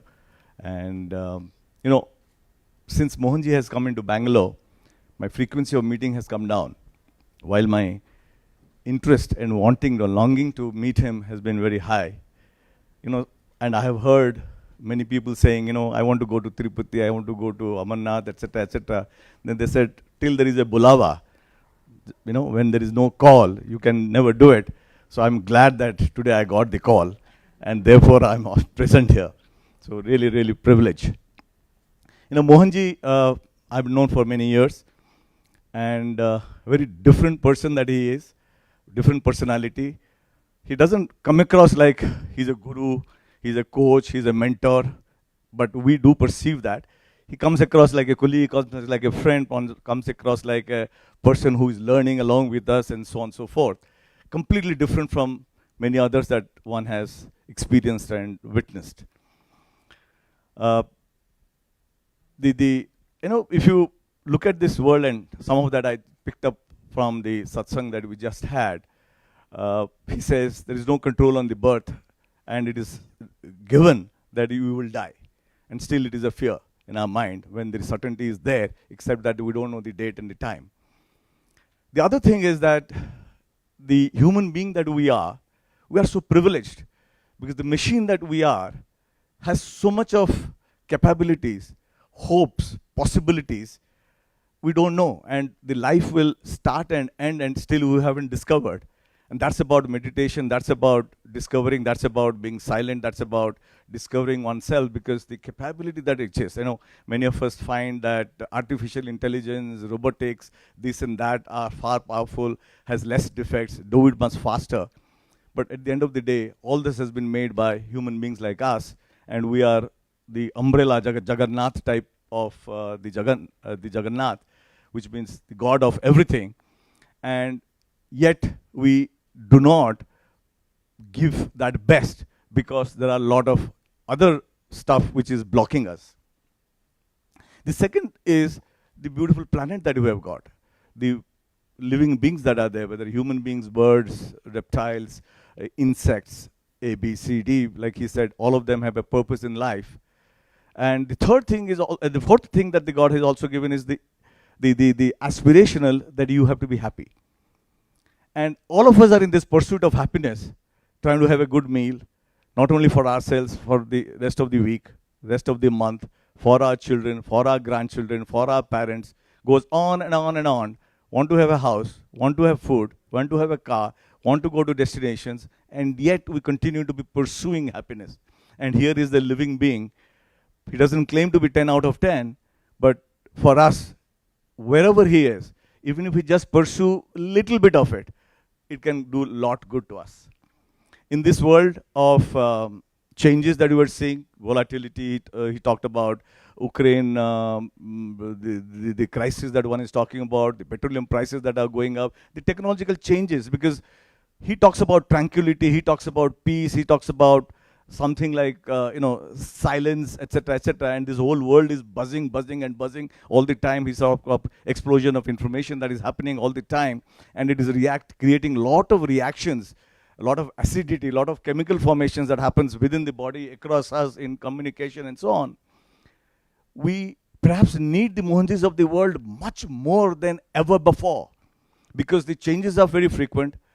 All the things, the climate change, ocean is boiling, ice is melting, and therefore the kind of changes that are required and the kind of adaptation that we need to have are more significant. And even if it is a drop in the ocean, whatever efforts that he talks about, and mind you, it looks like we are a 50 people, 100 people, gathering for such an event, while there is an Olympic and there is somebody who gets into $1 billion market cap of a company, the kind of a celebration looks to be much more larger, massive, etc. But the change here is far more than what we believe, what we can see, what we can imagine, because $1 billion strikes us very high, because we know in quantitative terms how to present it, coming first, like he talks about all the time. When you talk about computation, it again disturbs peace, it disturbs tranquility. Similarly, angst, anger, greed, ego, all these are the stuff which is in some form or the other sub-optimizing the output, sub-optimizing the happiness, despite the fact that we have got a human body which is so powerful, we have got a planet which is so powerful, and how you can put them to proper use so that you can achieve happiness, and even a degree of what he has demonstrated to us can go a long distance.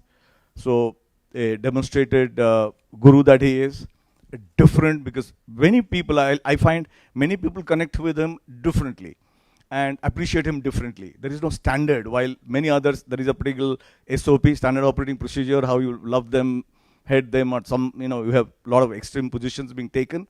But he is the personality, except the little bit of beard and hairstyle that he is, which is little common, everything else is completely different. You can see him in a jeans, you can see him in a t-shirt, you can see him cycling, you can see him in the theater, you can see him in a cricket stadium, and I have got opportunities to be with him like that. And I have also seen him in satsang, yagnas, conscious walk, whatnot.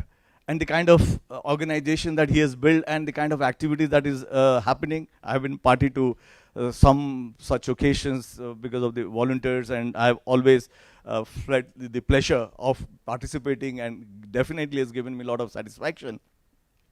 So I think in this world, we need to be more associated, more need people like him, and also imbibe that much more greater, because not only we will bring a lot about good to ourselves, but the surround that we have influence on, and that is the multiplying factor has a big impact. And therefore, once again, Mohanji, thank you for being with us. Thank you for always, while I may have known him for maybe last 5-6 years, but looks like I have known him for since I've been born.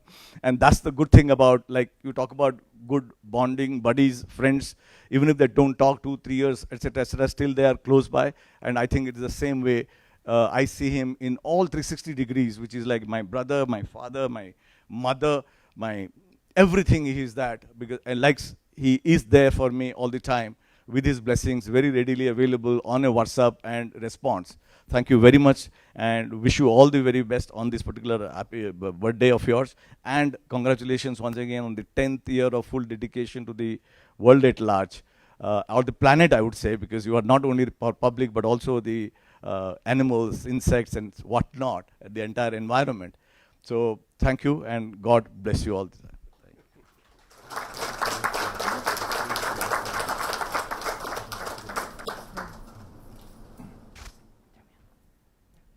Now we have a special surprise for Mohanji, from Mila and Devi. Come. Mohanji, I would ask you to sit here. Yeah. Yeah.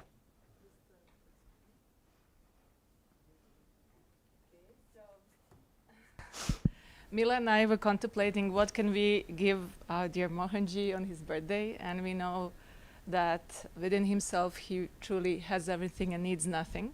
So sometimes it's a challenge to be with someone who actually doesn't have the needs that other people do have. So from my way of expressing love unconditionally has always been somewhere through joy and through dance. I come from a war-torn country, and I found my connection with that divine frequency through the joy. So that's my authentic expression. Mohanji always says, be authentic, be yourself. So we got this idea. We recently went to Mohanji Kangan in Bangalore, and we've seen those children, and they're very, very poor children. And they come from truly underprivileged society. And we met this lovely lady, Hari, who is running Mohanji Kangan. She told us that initially there were only 10 of them coming for the gathering, and now there's around 100. So yesterday Mila and I went, and Mila has taught them Macarena dance, and I have taught them a little bit of Latino, salsa and all that, and we also did some Bollywood dancing. So here we would like to show you how that looked like. They were like up to the roof with joy. Then we had a cake and a dinner. So that was donated on behalf of ACT Foundation. So that was a really amazing celebration, and I knew that today would be more formal event, so we wanted to have that dimension as well. So thank you. Here's the video.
Thank you, Devi. Thank you, Mila.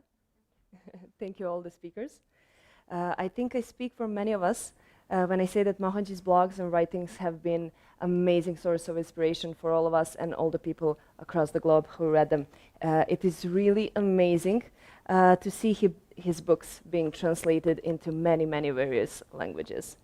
I would now like to invite Madhusudan, CEO of Mohanji Foundation, to the stage and take you through this next section of our program, our book launches.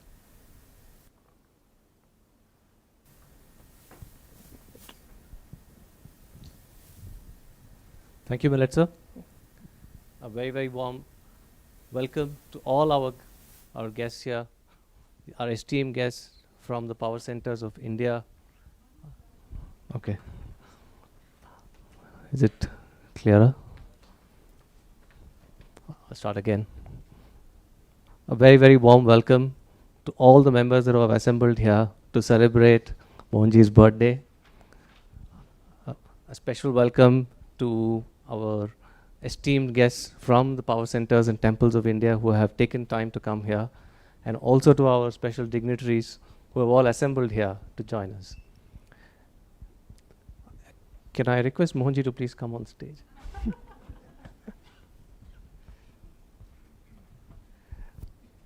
I'm here now to take you through the next section of today's program, which is the launch of a few books that have been put together with great love and dedication and effort. Before I do that, I just want to take a couple of minutes to explain the significance of some of the gifts that were given to Mohanji. I'm here. We saw Pattajoshi Maharaj, the chief priest of the Jagannath Puri temple, offer this red cloth that is behind Mohanji on the chair. This is a very, very special gift. This cloth, or the vastra, is adorned on Lord Jagannath, and it's called the Bada Shingara Besha. Bhatta Joshi ji, did I pronounce it correct? It's called the Bada Shingara Besha. This is the vastra, and he said he would come here. This morning, what he said to Mohanji and to us, it doesn't feel like I only known you for the last 2 months. It feels like we've had a relationship for a really long time. And his behavior and how he treats us completely exemplifies this. We're very grateful. Thank you. Sri Sulake Maharaj, who has known Mohanji for, I don't know now, maybe 2 decades, offered a vastra from Shirdi Sai Baba. This is again the cloth that was on Sai Baba in the Shirdi main temple. So we have the blessings of Shirdi Sai Baba also to Mohanji, besides of course the neem tree that he explained. Sri Subramanya Adiga is one of the Pradhana Archakas of the Mugambika temple. This is a temple of the Divine Mother in Kollur in Karnataka near Bangalore. And what he offered Mohanji was the sari that was worn by Goddess Mugambika. He conducted a special puja for Mohanji's well-being and for the success of his mission, and he offered that. Girish Bhattji, the priest from Ganagapur, also got special prasad from the Dattatreya, the Narasimha Saraswati temple. So I wanted to just take a moment to explain, because this happened spontaneously. We did not plan this, that we should invite. Mohanji has a very special bond with all these locations and with the priests. And as soon as we said that we are planning this and would you be able to come, without a moment's hesitation, they all agreed and they've taken the time to come. So I think it's really, really special, and it makes us feel so happy that we are in a position to actually watch this. So very, very grateful. Thank you. Coming, Maharaj would like to say something. Sai Ram, माफ़ करना, पर प्यार में ऐसी गलती होती है। तो हमारे लिए मोहन जी है, पर जिनके लिए मन मोहन जी है, और शास्त्र में ये कहा गया है कि मातृदेवो भव पितृदेवो भव। आज शायद सभी को मोहन जी के आशीर्वाद की ज़रूरत हो, पर मोहन जी के लिए आशीर्वाद पर जिनका हक है, वो हम उनके परम पूजनीय माताजी और पिताजी को यहाँ आमंत्रित करते हैं कि आप उनको यहाँ आके आशीर्वाद दीजिए। I'll paraphrase what Maharaj was saying. He said he started with saying, my apologies, but such things happen in love. So that's why he's taken the time to come again to the stage. Essentially what he was saying is that many people seek Mohanji's blessings, but the people who have the right to offer their blessings to Mohanji, that is his respected parents, he's inviting them on stage to offer their blessings to Mohanji on this occasion. So Achan and Amma, would you please...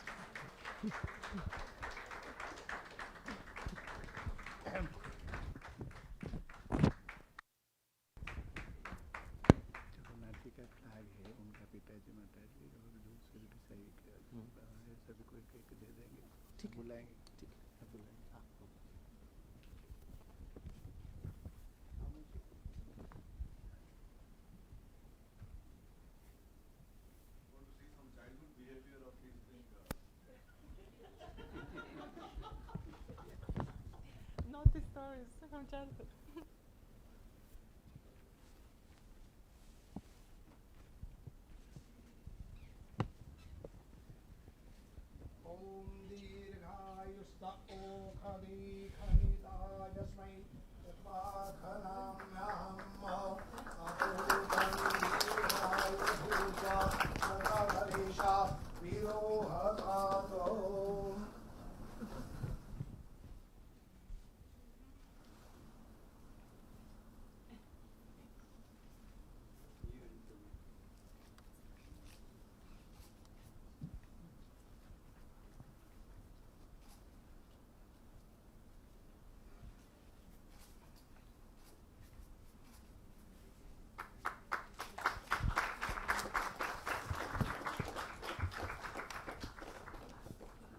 Let them. Amma, 1 minute. 1 minute. One more gift is coming for you. Patta Joshi ji just requested me that he would like to offer the flag from the Sri Jagannath temple as a gift to Achan and Amma. So the blessings are pouring.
Patta Joshi ji is requesting the priest Sulake Maharaj ji.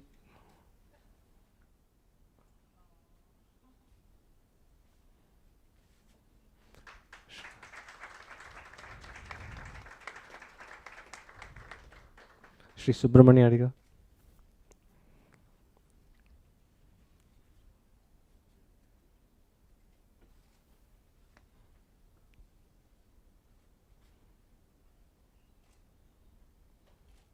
And Shri Girish Bhatt ji.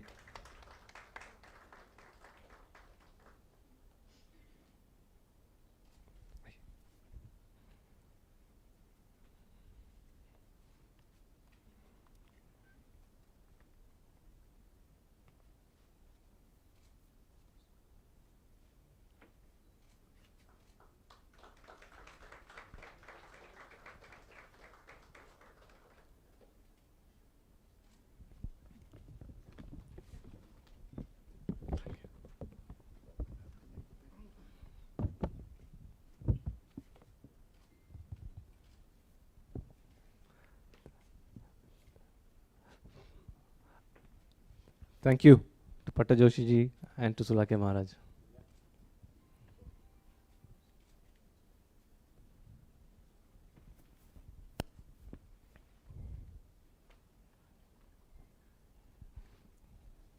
It's a bit overwhelming to see all these blessings coming in spontaneously, but we'll proceed. We've in the introductory video and in some of the Q&A, we had a glimpse of the various organizations and the movements that Mohanji has founded as well as inspired.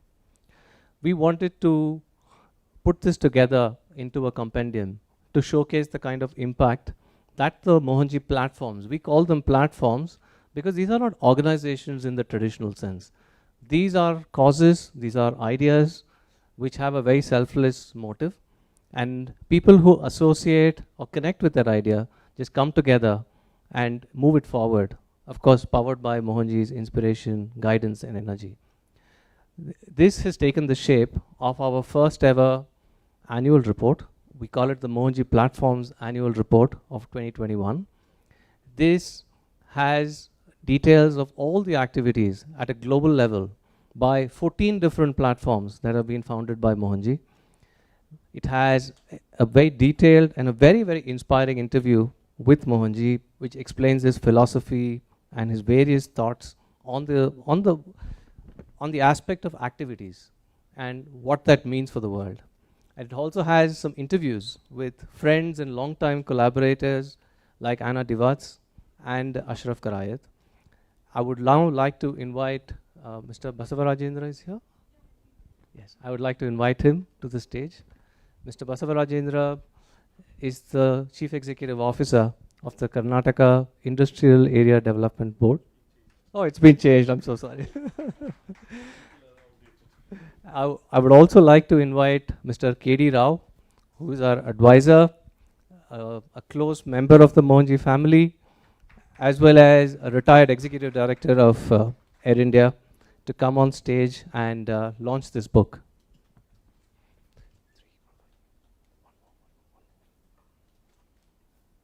One more we need for Mohanji. Yes, yes, please launch.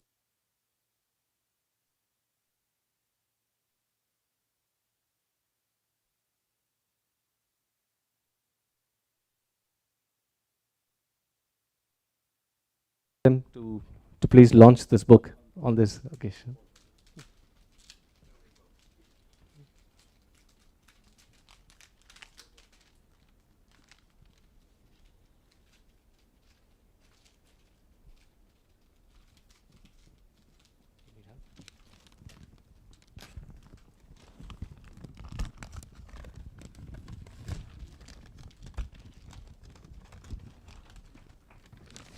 It's been packed very well.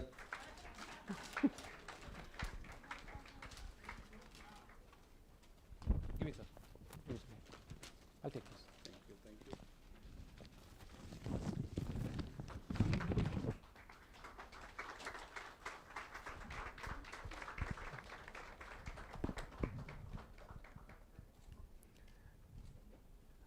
Would you like to say a few words, sir?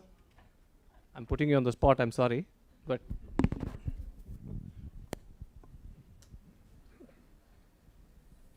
wishing a very, very happy birthday to Mohan Guruji, and very difficult to speak words at even in front of people like Mohan Guruji and all here.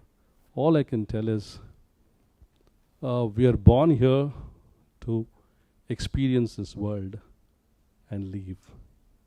So we need people like Mohanji to enrich the experience. All we have in this life is to get our experience enriched. And that's what I would like to say now. Thank you.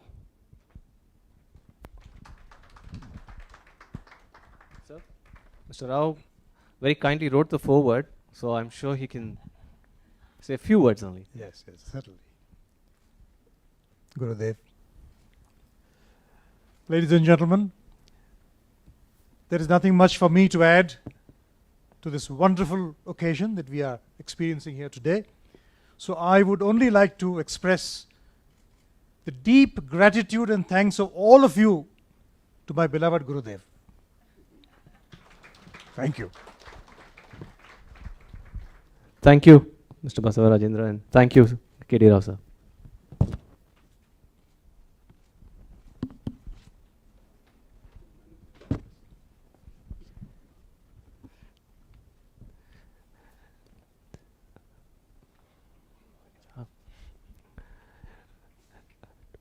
Translations.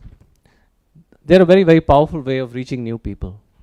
Mohanji's works are all written in English, and that obviously is available to a large audience around the world. But what about the people who want to connect to his teachings but can't quite read or understand English and the essence of his teachings? So this is where translations come in, and we have a few books today that have been translated with great effort, sincerity and dedication, because as Mohanji always says, and Mohanji's father, emphasizes even more. When you do the translation of an author into another language, it's not as important to get the vocabulary right as to get the meaning and the essence of what the author was trying to convey. And hence these works take a really long time, and we're very happy to have a few of these translations that have finally made the point of being able to release to the public. So the first such book that I would like to launch today, or like our guest to launch today, is The Power of Purity, which is Mohanji's signature book, the first book that he created, translated into Marathi. And I hope I get my pronunciation right. It is Pavitratechi Shakti. Is that right, Maharaj? So this book in Marathi is now available, and I would like to request our priests, Bhatta Joshi ji, Sulake Maharaj, Adiga ji, and Bhatt ji, to please come on stage and release this book.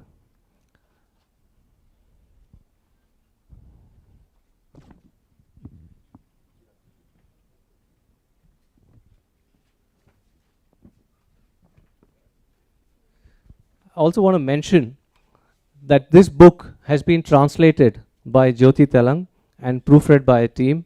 So a very warm congratulations to the whole team that managed to get this book ready and passed all the stage gates.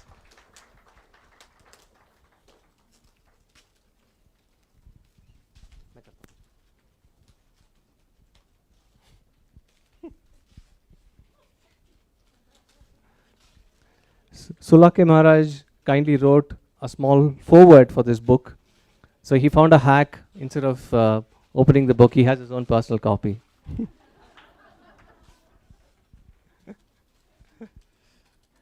Oh, that's the wrong book. This is the wrong book. It's the wrong book. Give this. Maharaj, ये खोलना ही पड़ेगा आपको.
The next book is The Power of Purity in Tamil.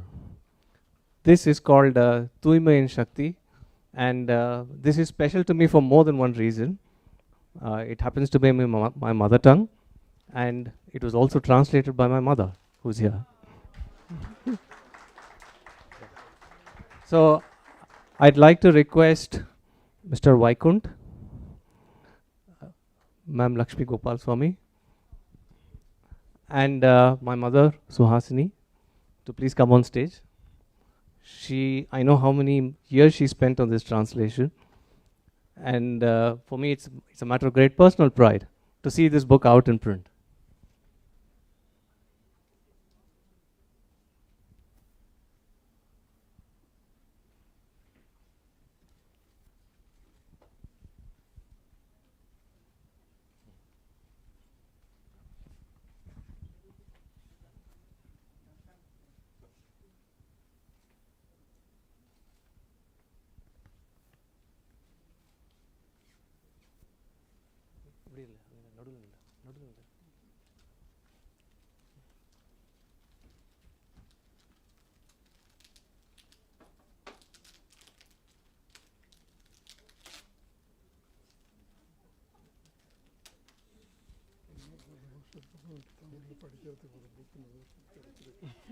படிங்க படிங்க.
Wow.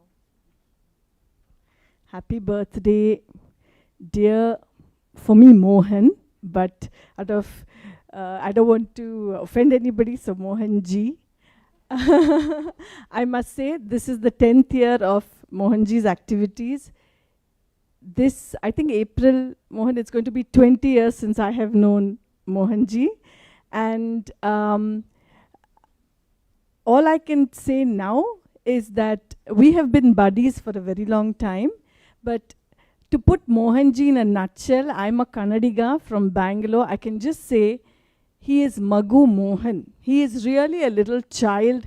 That is the kind of, and you're releasing the power of purity. So I thought I should mention that Mohan is as pure as a child, and a child in Kannada we say Magu, Puttu Magu. He has always been that, as Sir said, purity to the highest level, because it's not, as your question was, you don't meet people who actually walk the talk, who have integrity at 100%, who are discovering themselves and trying to be, it's not easy to be honest with yourself. I'm trying very hard.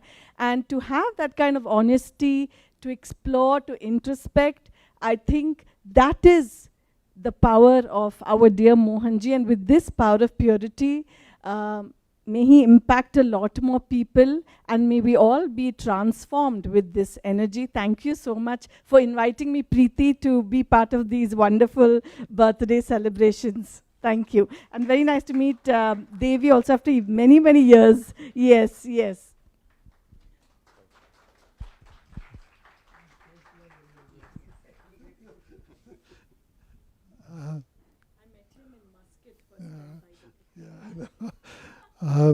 I know Mohanji before you all know in Muscat. This book is the title of the book itself is fantastic. Tuimain Sakti. Tuimai in Tamil, many people who understand Tamil, there is no other equivalent word for this word in any other language. Because it is the purity, you can say, innocence, you can say, but this is the all-inclusive, all-pervasive thing which is called Tuimai. If you have Tuimai, you have everything. You know? So the title of the book is fantastic. During the course of his discussion, I remembered the famous soccer player Pele. He started playing soccer and he won a match, and he was so happy because he was happy playing the football. He was not expecting anything from playing soccer.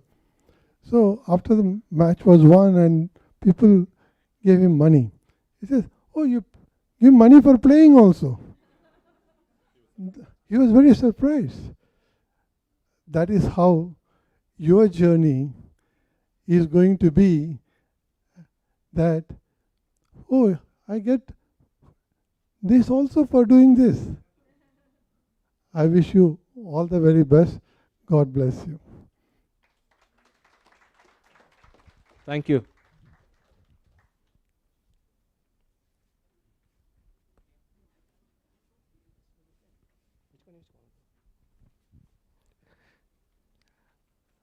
Next, we have a very interesting book. Whoever has read it in English, of course, understands the insights, but also has a hearty laugh. It's called Miraculous Days with Mohanji. It's a series of experiences written by our dear Rajesh Kamath, who you may have seen a short while ago translating. He traveled, he's been working with Mohanji or associated with Mohanji for now. Yeah, so Mohanji saying suffering, actually, how he better describes his Mohanji is suffering than Rajesh is with. I'm joking. He's one of the most dearest members of our Mohanji family, and both infuriating as well as lovable. And you'll find that character completely in this book. So this book has now been translated into Malayalam, and the title of that, and pardon me if my Malayalam pronunciation is not perfect, this I checked with Achan in the morning, Mohanji Yodotulla Adbhuta Dinangal. So this is the title of the book. Achan is giving me a very stern look, so I obviously didn't get that right. This has been translated by Shankaranarayan Meetna, who's not able to make it here, but of course he sent an audio message which we will convey to Mohanji later. And Dr. P.K. Nambudiri or Achan has been proofreading it and checking it. So we'd now like to launch this book, and I request Mrs. Vasanta Vaikunt, who has joined us here, Mrs. Shobha Chandran, and Mr. Ullas Kamath to please come on stage to release this very entertaining and insightful book on Mohanji's birthday today.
Mr. Kamath, would you like to say a few words? Happy birthday, Mohanji. It's the second time I'm meeting Guruji. First time in Dubai Expo. Here we had the pleasure of hosting him there and trying to learn about many Gurujis, including him. And today what we need is a peace of mind, not to exchange with money. Most of the people buy peace of mind, and I'm not one among them.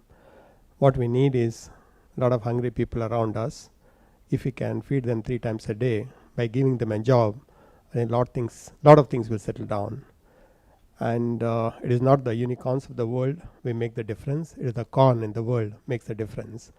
And I'm a firm believer that living simple is very complicated, and living complicated life is very simple, because we have a lot of reasons to say that. So today we need definitely people like Mohanji, but we need more factories than the temples, more factories than the mutts, and more factories to produce and give jobs for the needy who can work with the self-respect and he can eat out of their earnings. And for that, I request Mohanji to bring in a lot of industrialists, ask them to put up the factories. We need lots and lots, and we need 1 million jobs a month who are coming out of the colleges, who don't understand what is peace of mind, who don't understand what is philosophy. Generally, philosophy starts when the bank balance is full. So most of these youngsters who are giving now, delivering now, Swiggies and Zomatos, that's not the job for them. They can't live rest of their life by doing that. I think we need to take this cause of yours in a big way, bringing in the industrialists into the forum. People have to make the people to work, earn with self-respect and lead their life. That makes a lot of changes. And yeah, India needs that most than the developed countries. And we request you, and we are with you. And my senior Senapati ji, he is role model for us. And they have made millions and millions of people to work with the self-respect by using the knowledge.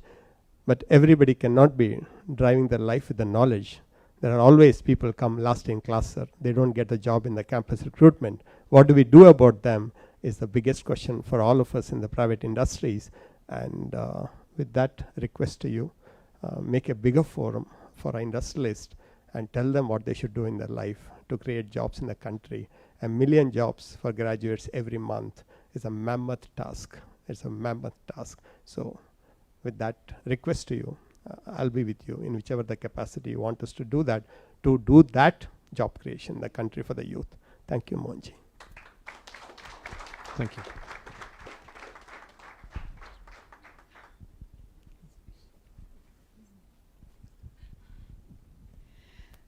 Thank you for this opportunity. Thank you, Preeti, for inviting me. I think I've known Mohanji, Guruji, I would say now, that known you for a very long time.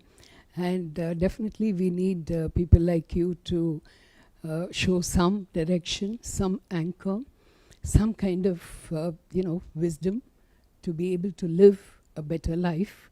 And I think a quality life. People have jobs, people don't have jobs. But I think what they lack truly is mental imbalance. And that's where that you really come into the picture. And any kind of service, we are always with you. Thank you so much. Pirandanal Varthikal, happy birthday.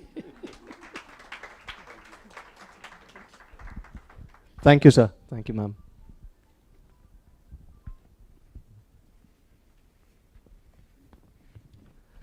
We now come to the last book that we're releasing today.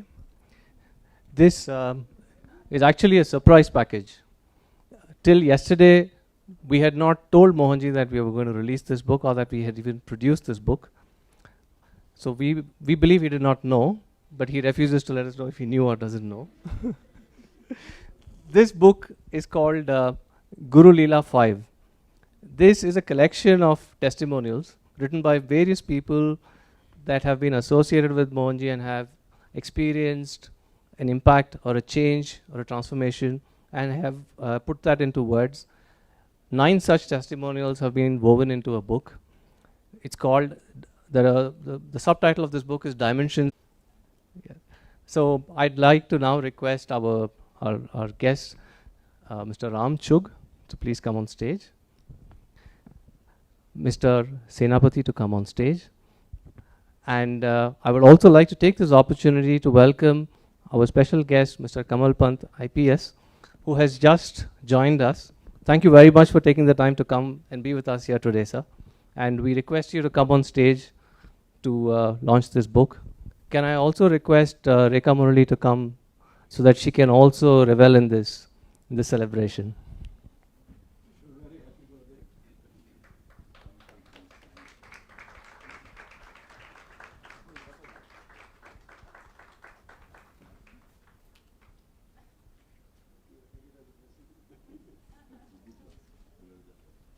There's one. Let her come. Go that side.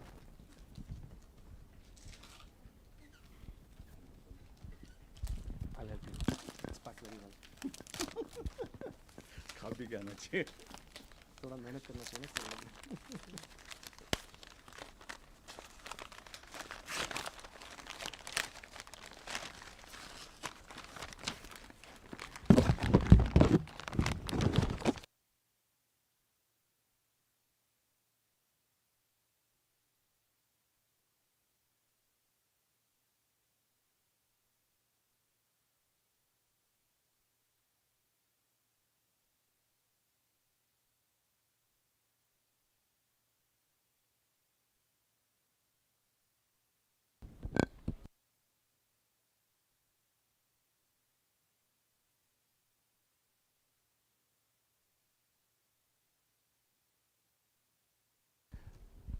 Mr. Pant, would you like to say a few words, sir?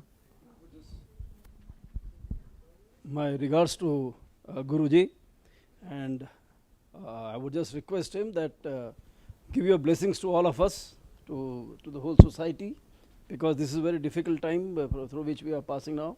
So in every sense, like COVID-19 and all so many other things are happening around. So in such situation, we do need the blessings of enlightened and those who have achieved something in their life, and they have been able to be a guiding force for the society. So once again, I thank you for coming here, coming to Bangalore, and giving an audience to all of us. And thank you, and then I wish you again very, very happy birthday. Thank you. But we must, compliment the police force in Bangalore, because when he took over as a commissioner, COVID started, and the way the quality of policing that has happened, the kind of service they have done to the mankind here in Bangalore, extremely, extremely a very, very good job done, sir, for your leadership, and thank you very much. We'll always feel grateful, and I'm feeling proud that I know you. Thank you. Thank you. Credit goes to each and every person of Karnataka Police. Thank you. Mr. Chuk, would you like to?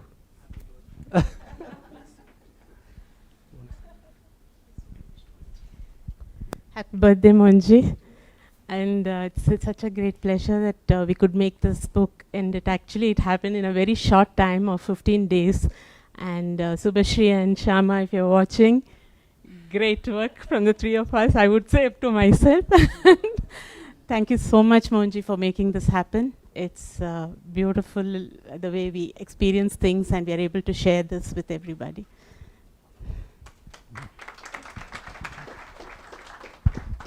Thank you.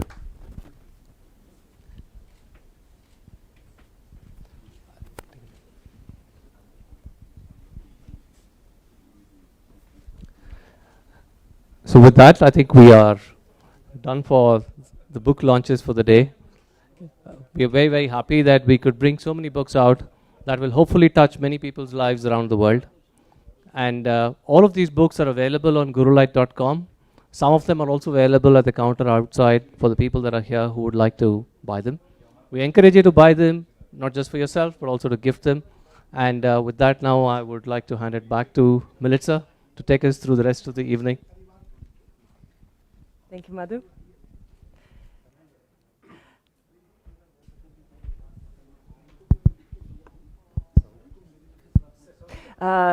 Now I would like us to proceed to the sweetest part of this event. Okay. Down.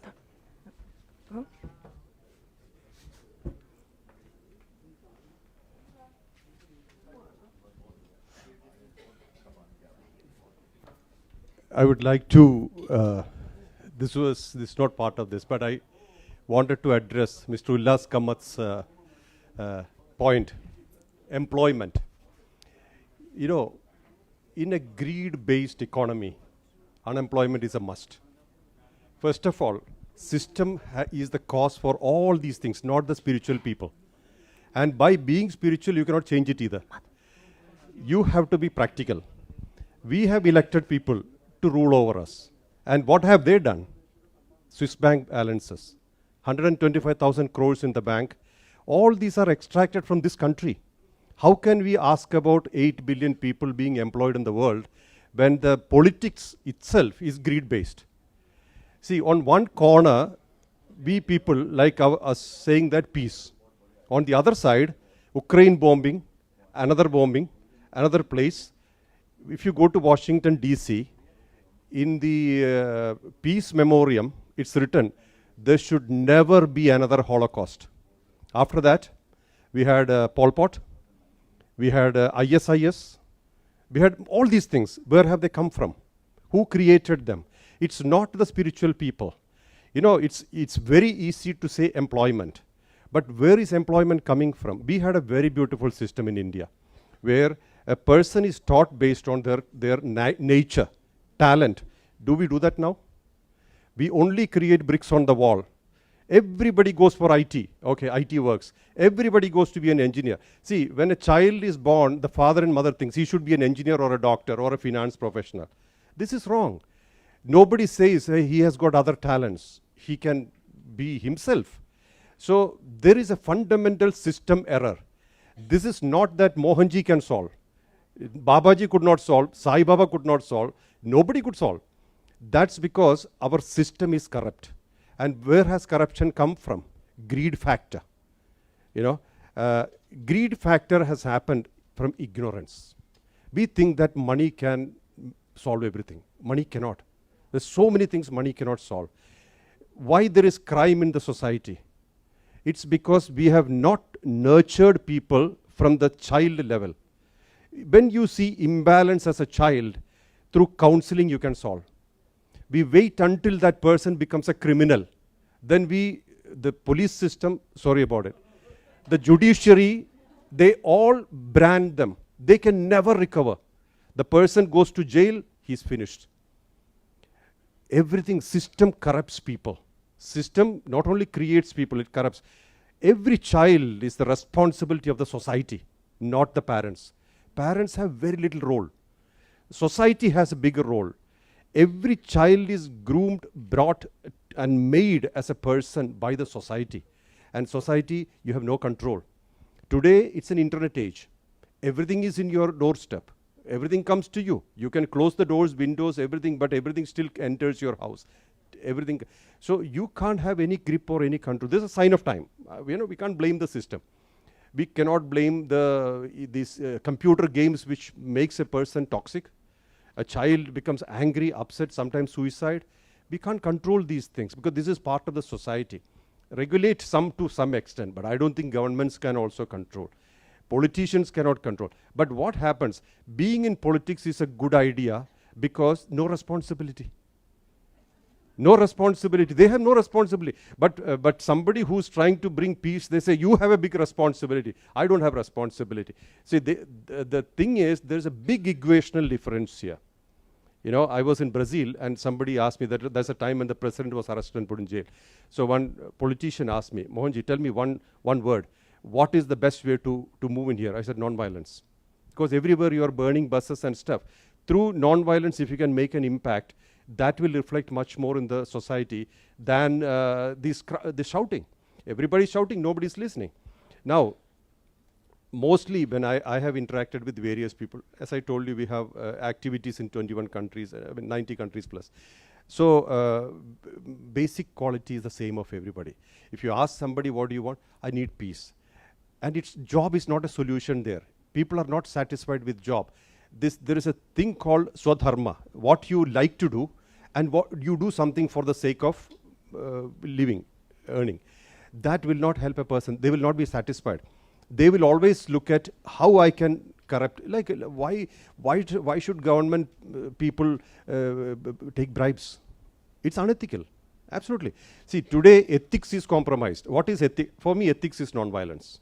You should never be violent in thoughts, words, and expression. This is exactly what I tell anywhere in the world. Any country I go, I tell people, if you're holding the passport of a country, you have to have responsibility of the country. Don't just blame politicians or the system for your problem. What are you doing for the country? When I planted, like I was in Turkey, we planted about 100 plus trees. I said my target is 10,000 trees, fruit-bearing trees, so that these trees will give fruits to somebody whom we do not know. So, are you actually expressing your responsibility to your country? If this is the culture we are cultivating, for example, simple, a child in the class has 2 pencils and he gives one to somebody who doesn't have. We should reward him, respect him, honor him, appreciate him. But a person who throws stones becomes a hero. This is exactly, the culture of violence is respected. You know, non-violence, passivity, or they are ignorable people. This is where look at how we are thinking. You know, I have always shown these differences to the people. You know, it's not about spirituality. It's about being you as how you would feel expanded. I always say, when we give food to people, you feel great. When you share what you have with people, you feel great. Your self-esteem grows. You can become a more powerful individual through sharing. But by greed, by bribe, corruption, you feel lesser and lesser. You feel completely mediocre. So this I always tell. All I can do as an individual is to tell these things. But you know, I am definitely not an activist. I will not also. Why? Because by being an activist, what are you doing? You're fighting a war you will never win. Being an activist is always, you're always weak. You know, like Bali and Rama's story. You fight with Bali, half your energy is gone, half your strength is theirs. It's almost like that. Many people fight, like I'm totally against killing animals in the laboratories by torturing this thing. I tell people, see, we have no right to take anybody's life. I tell this because when you have violence in you in some way, whether it be a scientist or a person in the street, if that happens, it will eventually become a war, a calamity in the society. And people are angry. Why are they angry? In the name of religion. Come on, it's too silly. Anybody can follow any religion they like. But why they have to disturb another people? Let everybody do what they like to do. It's not, as long as it's not harmful, it should be accepted. So it's not about tolerance. We have nobody to tolerate anybody. It's about acceptance. A great culture. Bharat has that culture. We have that culture. We had no problem with jobs. Now there are more and more people coming forth. Like you said, so many people are mediocre or they're below mediocre. What will they do? See, the thing is, easily they get absorbed into mafias and militias because this is what lures them. Because they already know, okay, I can't compete with the big. And will the big compete with the big? Everything is outside. I can only improve myself. I cannot improve another person. You know? So there is a cultural thing. That's what I'm saying. I like to give a lot of support for the people to employment. I do discuss also. We have a forum called Invest in Awareness. This is about talking to people. I created this because actually there are so many fundamental shifts you can do in the thought process. But again, we don't have choices in elected members and stuff. They come from us. They behave as we are. You know, they are our expressions. So overall, this is the point I would like to say. I'm definitely ready to support. Thank you.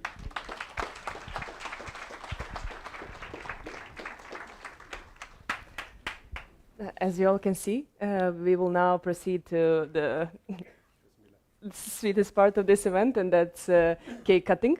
This cake was specially made for this occasion, and I would like to ask Devi and Mohanji's parents to join us.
May God bless you. Happy birthday, dear Mama. Happy birthday to you.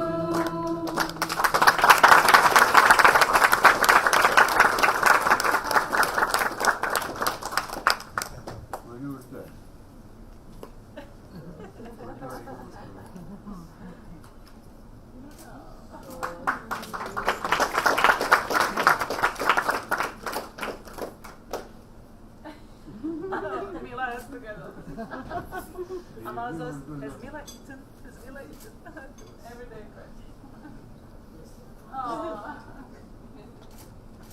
Amma to Achana.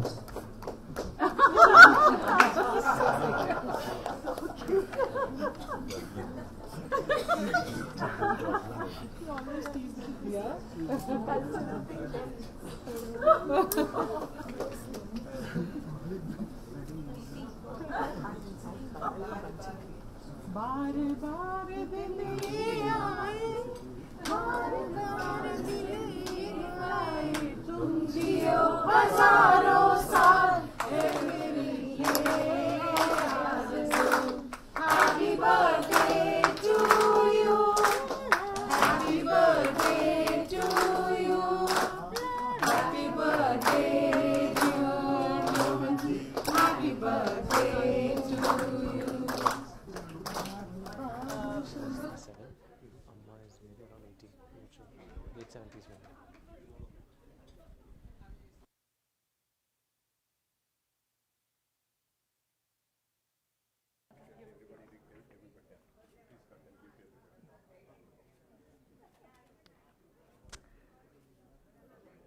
I would like to thank you all for joining on this lovely occasion. I'm sure many of you would like to wish personally Mohanji happy birthday, and you will get a chance to do so. Mohanji will just step out for a couple of minutes with our esteemed guests. And until then, please enjoy lovely bhajans from our singers. They can come now.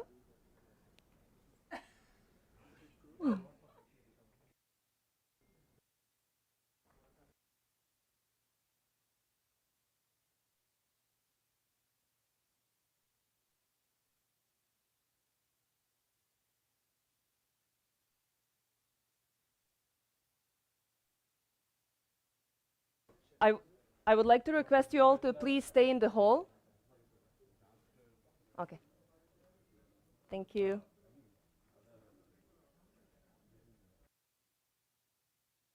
Can the people who are singing bhajans please come to the stage? Hello. Hi.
Working?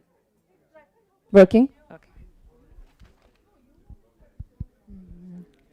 Jagannath तुम्हें परम ब्रह्मा जुगे जुगे सत्य सनातना जगन्नाथ तुम्हें परम ब्रह्मा जुगे जुगे सत्य सनातना भगवता साडा तुम्हें पराणाना पुराण प्रसिद्ध सर्वोत्तमा भगवता साड तुम्हें पराणान पुराण प्रसिद्ध सर्वोत्तमा तुम्हें रामा तुम्हें श्यामा तुम्हें नारायणा तुम्हें गीत भागवत तुम्हें पारायणा जगन्नाथ तुम्हें परम ब्रह्मा जुगे जुगे सत्य सनातना निजे ही निजर श्रेष्ठ वह प्रभु निजे ही निजर तुरणा अवर्णनीया हे अनंत सीना के करे पारे रचना तुम्हें निराकार तुम्हें अनाकार कोटि का माजे ने अनुपमा तुम्हें रामा तुम्हें श्यामा तुम्हें नारायणा तुम्हें गीत भागवतो तुम्हें पारायणा जगन्नाथ तुम्हें परम ब्रह्मा जुगे जुगे सत्य सनातना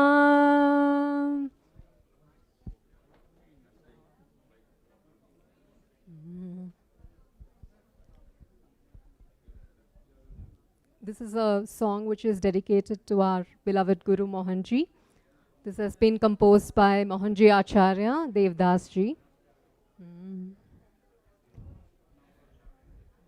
दीनबन्धो करुणा प्रवाह सुस्मेर पूरितमुखाब्जदर्शनम् पादपद्मशरणोन्मुखान् शिवशक्तिरूपगुरुमोहनं भजे दीनबन्धो करुणा प्रवाह सुस्मेर पूरितमुखाब्जदर्शनम् पादपद्मशरणोन्मुखान् शिवशक्तिरूपगुरुमोहनं भजे दीनबन्धो करुणा प्रवाह अत्रिपुत्र निज संप्रदाय संसेवित प्रभव मार्गदर्शकः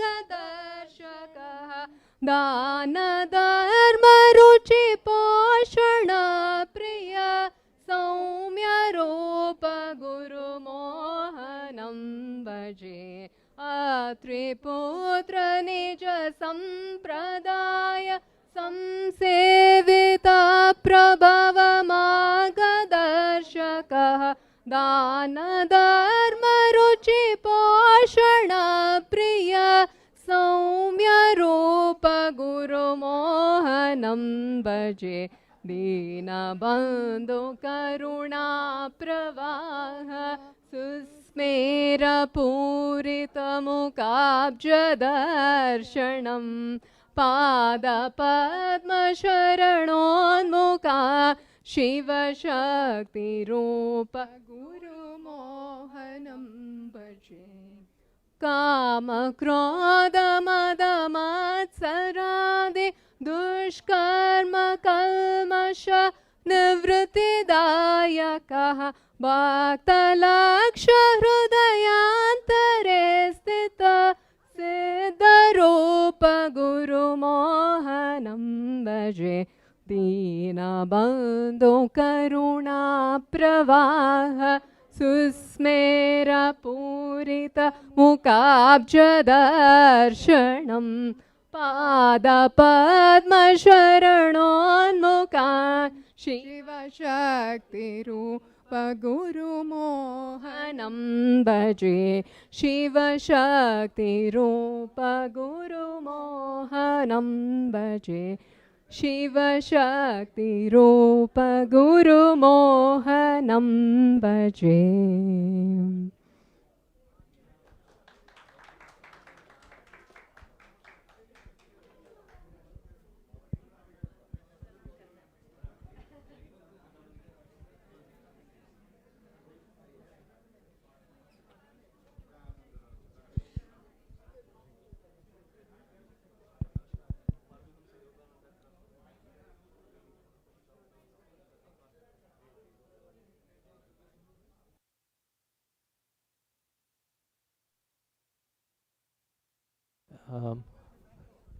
Anybody else? There's a couple of requests for people who wanted to offer bhajans. Anybody else would like to sing? We have a few minutes till Mohanji is back to meet people. Would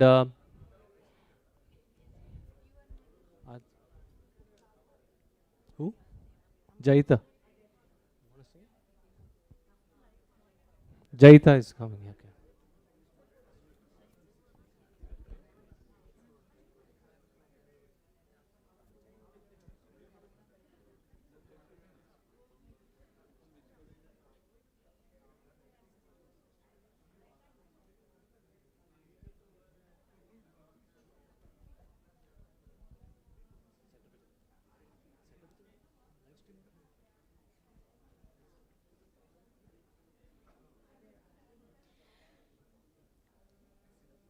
सावल सुंदर नवल किशोर सावल सुंदर नवल किशोर कृष्ण कन्हैया मेरे चित चोर कृष्ण कन्हैया मेरे चित चोर सावल सुंदर नवल किशोर राधा प्यारी ब्रिज दुल्हारी राधा प्यारी ब्रिज दुल्हारी आओ मोहन मन में हमारी आओ मोहन मन में हमारी हृदय कमल की भेंट चढ़ाऊं हृदय कमल की भेंट चढ़ाऊं रहूं मैं भाव विभोर नवल किशोर सावल सुंदर नवल किशोर कृष्ण कन्हैया मेरे चित चोर कृष्ण कन्हैया मेरे चित चोर कृष्ण कन्हैया मेरे चित चोर सावल सुंदर Naval Kishore.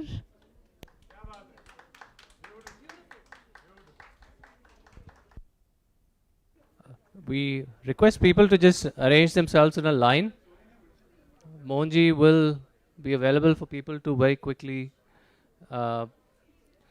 convey their wishes. उस तरफ चले जाओ, उस तरफ उनको हाथ में कराओ. You're cutting.